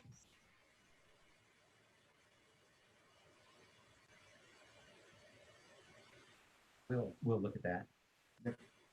I believe that there's a protocol that addresses that in more detail. That's not part of the BAT white paper. I don't, because isn't there a document that says how we treat bats that are found outside of the search area or on a non-search day, and how that fits into the model? I don't know if the BAT task force wants to review that or not, but to me, that's the document to revise if we want to revise anything related to this carcass retrieval protocol comment. Yeah, and whether it's revised or not, it still needs to be referenced in there and available as an appendix, or at least a link. Agreed. There was some comment on the Zimmerling and Francis study about the comment is that turbine size is not correlated to bat fatality rates. And there was also a comment that it was inappropriate to compare Hawaii's turbine sizes on the figure 3, which is the graph of, in the document, because that data was based on outdated turbines, and also that it's mainland data. So we had the comment earlier that mainland data should be incorporated, but this is saying that in this case it shouldn't be. As far as I understand that. Also a comment that evidence of absence, and this might be a comment for the service and DLNR more than the ESRC, but that the use of the 80% credible level is arbitrary and has not been adequately justified. That might be something for the agencies too. agencies can provide that. We'll put it into the guidance. Lauren, can you scroll down a little bit? And yeah, we're happy to further justify the 80% if it needs to be. And then, Lauren, I do want to say that I don't have the Zimmerling and Francis 2016. You can send that to me. I'll look at it and we'll incorporate that into the document. And what we'll probably do is re-examine that figure 3 and see if we're happy with that or if we want to use a different figure. But almost all of the good data on turbine sizes is done on the mainland with their better sample size. So we will continue to use mainland data to investigate turbine size, both the rotor size and the height above ground. But we'll add or consider looking at it using a different graph to better put the Hawaii stuff in perspective. But we'll examine that in the task force. Okay, yeah, we can get that document, or we can reach out to Matt if we can't find the one he's referencing. There were some comments on the row value in EOA.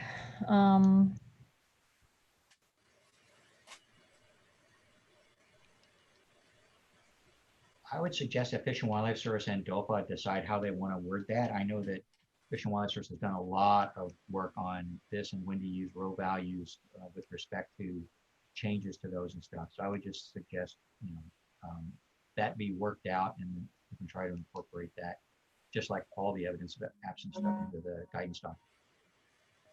Yeah, we can make a note to expand on that discussion in the document. Third-party monitoring. Taking monitoring out of the control of the incidental take license holder implies the owners or consultants are not qualified or doing a good job performing the monitoring. Whereas in the case, it's the opposite, and that it would be too expensive for there to be a third-party oversight or monitoring. Well, 195D provides for that, the HCP will contain provisions for monitoring, including periodic monitoring by representatives of the Department for the Endangered Species Recovery Committee or both, and provisions for evaluating progress in achieving the goals. So I don't think that, I'm not sure exactly what the objection is to this, but some of them have done very good on the third-party monitoring of CAPE. It just needs to be potentially checked, as 195D says. Yeah, I think maybe just the language in it has to be checked, because the impression I got from the guidance document was that the recommendation was that all monitoring should be done by third parties and not just periodic checks by either DOFA or the ESRC. And so I think what I'm getting from you, Loyal, is you're okay with them doing the regular monitoring, but just that there be periodic checks by the agencies or third-party verification. I think that that's one thing that we should look at, as to on that. I mean, there's a recommendation that it would be certainly more economical potentially to do it all at once and more consistent. So having it done by a third party could make sense. Again, like the recommendation, 195D does not require that you do that, but that may be a good way to go, like having an in lieu fee for a mitigation may be a good way to go, but not necessarily required. So I think we need to look at this when we put all the monitoring. We need to relook at monitoring throughout the document, and this would be one thing to look at.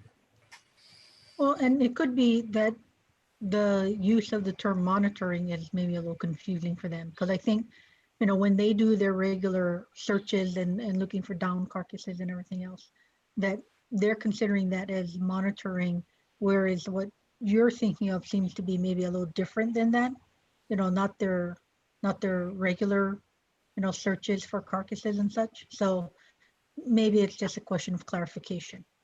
Well, I would be a little bit more expansive because I consider it as being part of the monitoring too. And so I think it's just something we'll look at, and we'll come back to the ESRC and make some recommendations, and then also get comments, more comments from the public and the applicants and permittees.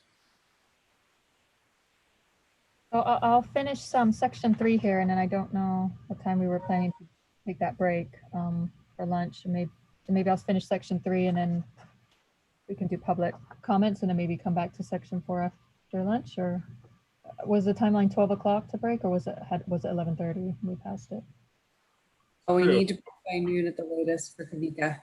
Okay, Well- so I'll just button up section 3 and then we can take public comments and break at noon, by noon. I know.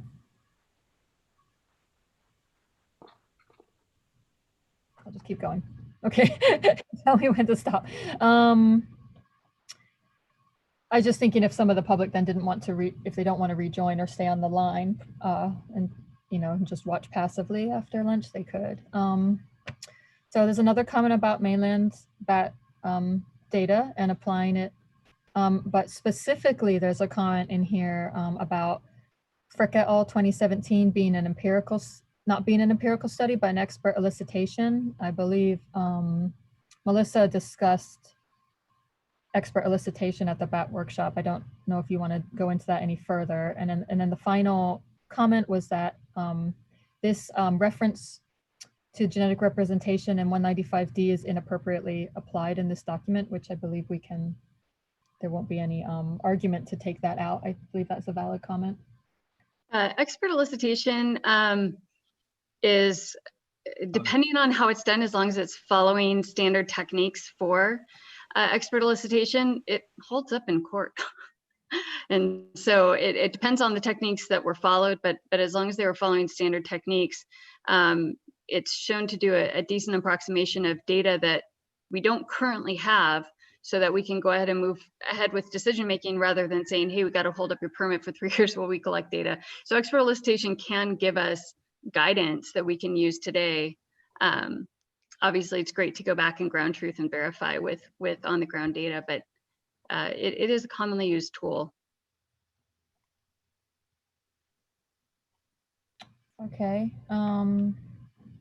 And then basically the BAT workshop findings for this section pertain to acoustic monitoring. So there's a lot of information that was passed at the workshop, which could be incorporated or looked at for this document, this draft. And some of that was from Matt Stelmach, and he looked at the actual data that's been collected at the wind farms across Hawaii. So that's a good resource there to review. And then there was also some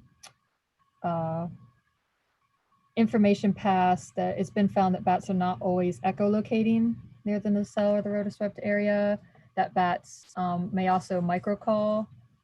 And even Dave Johnson found that on Maui, on nights where there was rain, there was less echolocating. So just some things to consider in evaluating acoustic monitoring.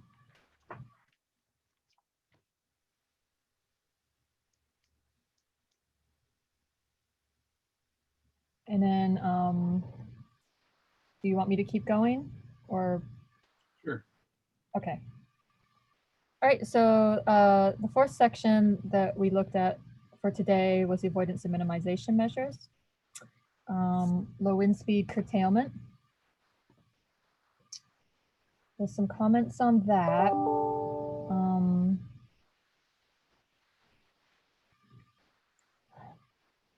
Request for definitions. A comment on the ability to implement smart curtailment. And then also some comments on looking at the efficacy of low wind speed curtailment. And there's a study coming out soon. It may actually be out, but this comment was made much earlier this year.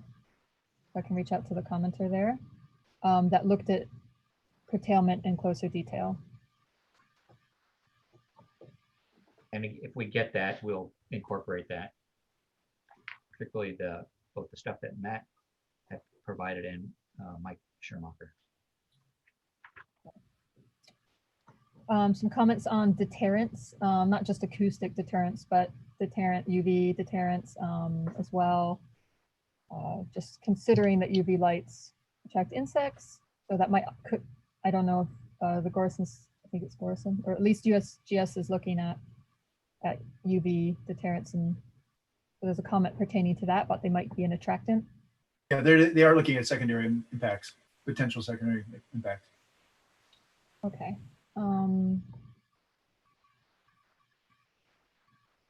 yeah, some sort of a disclaimer comment that maybe we need to, or the ESRC needs to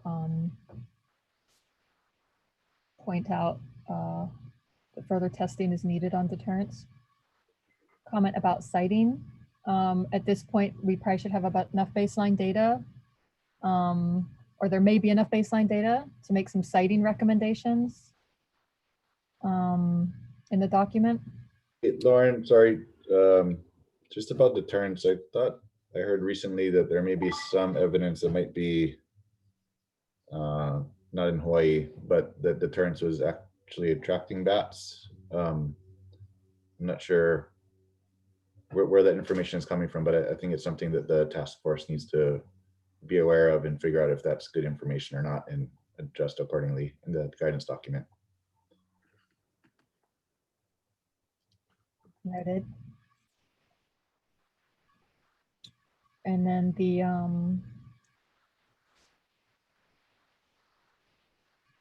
there's a suggestion to account for hysteresis events.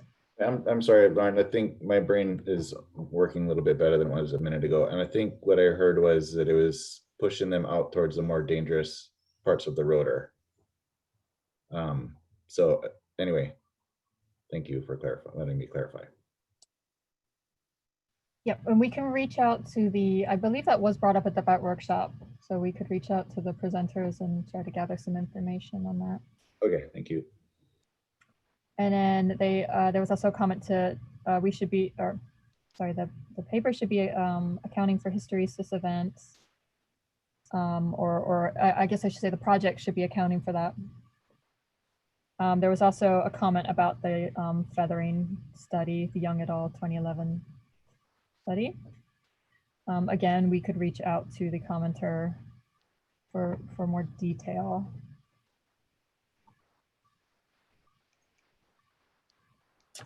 And then some BAT workshop findings, finally, that are pertinent to this section.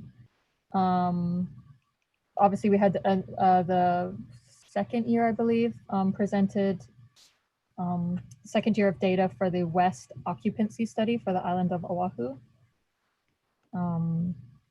So that information could be incorporated.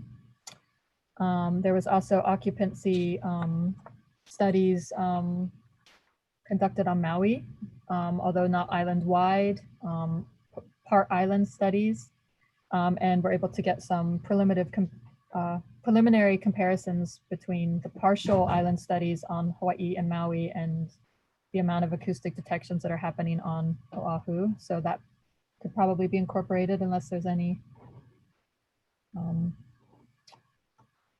objection.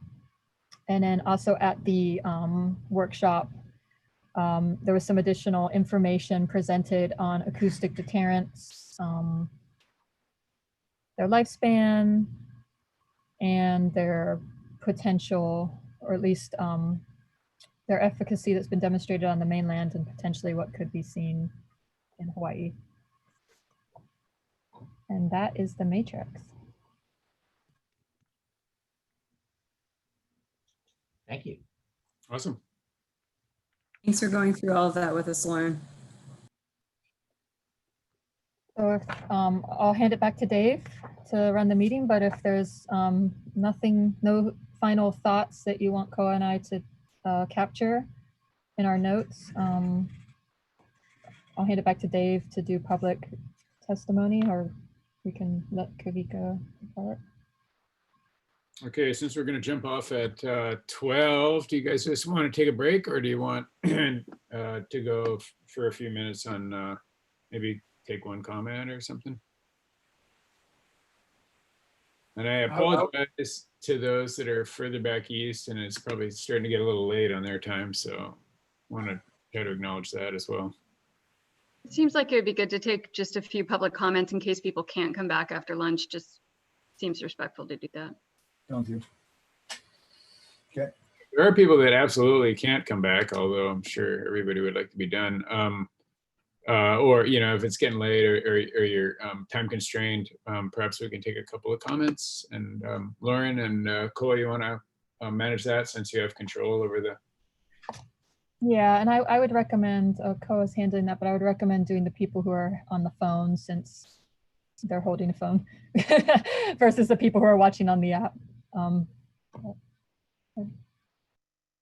don't you go ahead and manage that? I can't see all that.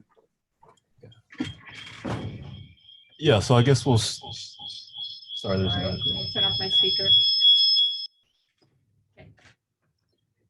I guess we'll start with the people in the phone call. So Sandra Demerel, if you wanted to unmute your phone and start your testimony right now.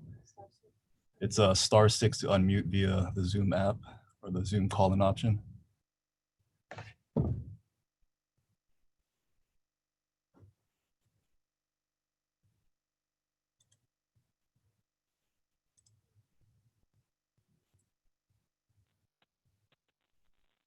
Hello, Okay, this I is think Sandra you're Demerel. unmuted right now. Thank you. Can you hear me? We can hear you, Sandra. Thank you. And I have Linda Morgan here as well. Hi, Linda. I see that you're unmuted, but I can't hear you. Can you hear me now?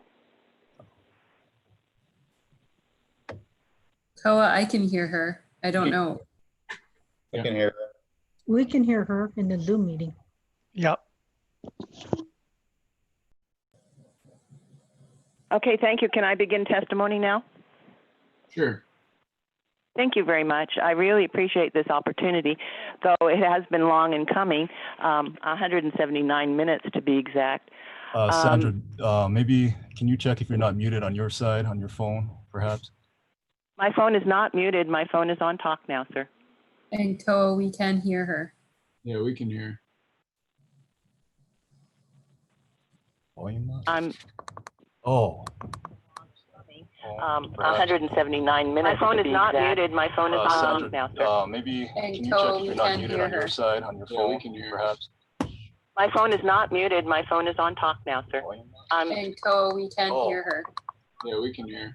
Okay, I can hear you now. 179 minutes. My phone is not muted. My phone is on Sandra, now, sir. maybe And can you Koa, check if we you're not can muted hear on your her. side, on your phone?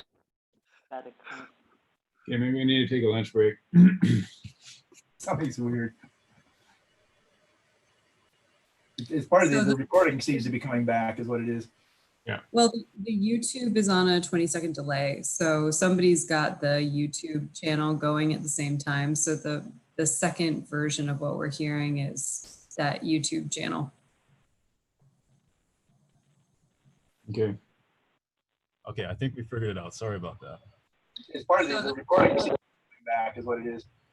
Well, the YouTube is on a 20-second delay. So somebody's got the YouTube channel going at the same time. So the second version of what we're hearing is that YouTube channel. Linda, is that you? Okay. You have the YouTube going? No, okay. You did earlier. It's part of the Okay, I had YouTube channel going, so now I have it shut off. It's on a 20-second delay. So somebody's got the YouTube channel going at the same time. Can you mute So Jim? the second version. Are you muted or no? Okay. Oh, So everybody's muted but Sandra? Okay, figure this out. We're going to take a lunch break right now. Does okay. that mean we don't get to give testimony? No, you can give a testimony later. No. I think we figured it out. Have we figured it out? Okay. Proceed, please. Thank you. Mute everybody but Sandra. Okay. Go ahead. Okay. Go ahead, Sandra. Sorry about that. Thank you very much. I know there's a lot of difficulties in doing these ICT meetings like this, but just on a general note, I have never had to wait 3 hours to provide public testimony before, and I don't understand why you don't place public testimony as right after your approval of minutes like most organizations do. Under Robert's rules, you usually call up people early, but that being what it is, I'd like to point out that basically your document seems to be this new BAT document, or the old BAT document revised, seems to be aimed at businesses, and as Michelle Bogardus said, it allows permittees the opportunity to move forward on their HCPs without undue stress. But I would point out that really the consumer here is people like me who really do appreciate bats in Ka'u. And I'm not alone anymore down here. We now have at least 26 people who have come to meetings who have expressed an interest in our bats. And I would argue that, in fact, probably the most useful way of actually increasing the number of bats, which is ideally what you want to do, if you're killing bats like they are down at Twahiri, down here in our South Point, that we need to use mitigation that actually involves the community, people like me who aren't seeing bats anymore. And I'd also point out that we need to look at broader losses of bats, why we are losing our bats in general.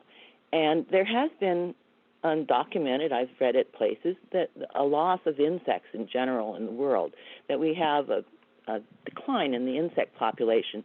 And I know there has been a decline in bats in Ka'u because I used to see bats, and I do not see bats down in Greensands anymore. They seem to be related. The extirpation of the bats in the South Point area seems to have occurred thanks to the VOG. And so I think that basically, this is my theory, that the VOG sort of wiped out the insects, and that consequently led to lower bat population in Ka'u. But what we're not getting is good research. We are now, the Twahiri ITP calls for planting a thick forest, which we all know isn't what the bats really need down here. And I really believe that what's needed is more use of the community, people like me and like my friend Linda here, who could actually work with the community to educate them on the bat loss, because actually I would argue that more bats are lost in Ka'u to barbed wire than they are to the windmill down at South Point, which is trying to be a good neighbor to us. So with that, I'd like to hand this over to Linda. She's been the person who's been actually doing bat education in our community on an extensive basis. We have an extensive library for children that she's a librarian at the school and has available to share. And she's done other projects. So let me share it with you. I think this is something that you really should explore as a way to increase the species down here, by using people in our community for education and for bat research and for just development of the species. If we're more aware of it, then we're likely to be more protective of it. So with that, I'll hand you over to Linda. Thank you. Hi, this is Linda Morgan. I've been working with kids at Na'alehu Elementary School who at first all had avoidance behavior regarding bats, and through education, now they've been enlisted as bat saviors. And we've been working at our school with place-based education, being the idea that if a child identifies with its place and the habitats in its place, that improves self-esteem. Well, identifying with our endangered bats really fills this bill. The kids are very excited about wanting to become citizen scientists and report on bats. They're wanting to make videos to get other people in other areas to be interested in our bats. And I just think that enlisting our kids who will continue this in the future and helping organizations like ours, a community-based organization to help in the study of bats, could make a huge difference. We realize we are not scientists, but our plan includes becoming educated by bat scientists so that we can be most effective.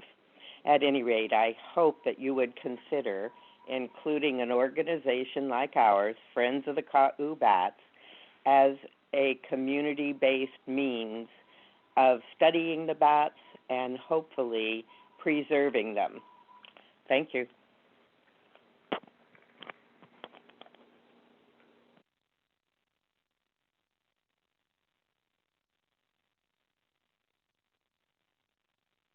Okay, do I have a motion? Should we break for lunch?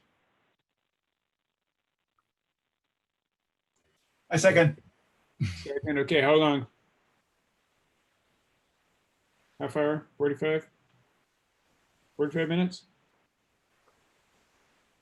Kavika, how long do you need? Or Kavika's gone. He's already gone. Either works for 45 hour, I mean, I hate to go an hour. 12:45, get back. Okay, 12:45? And when we come back, we're going straight back into public testimony, is that correct? Yes, get back into public testimony. Okay, Yeah, and 12:45. I apologize to everybody for how long it's taking. It is a lengthy process. But thank you very much. And Thank we'll you. be back at 12:45. Aloha.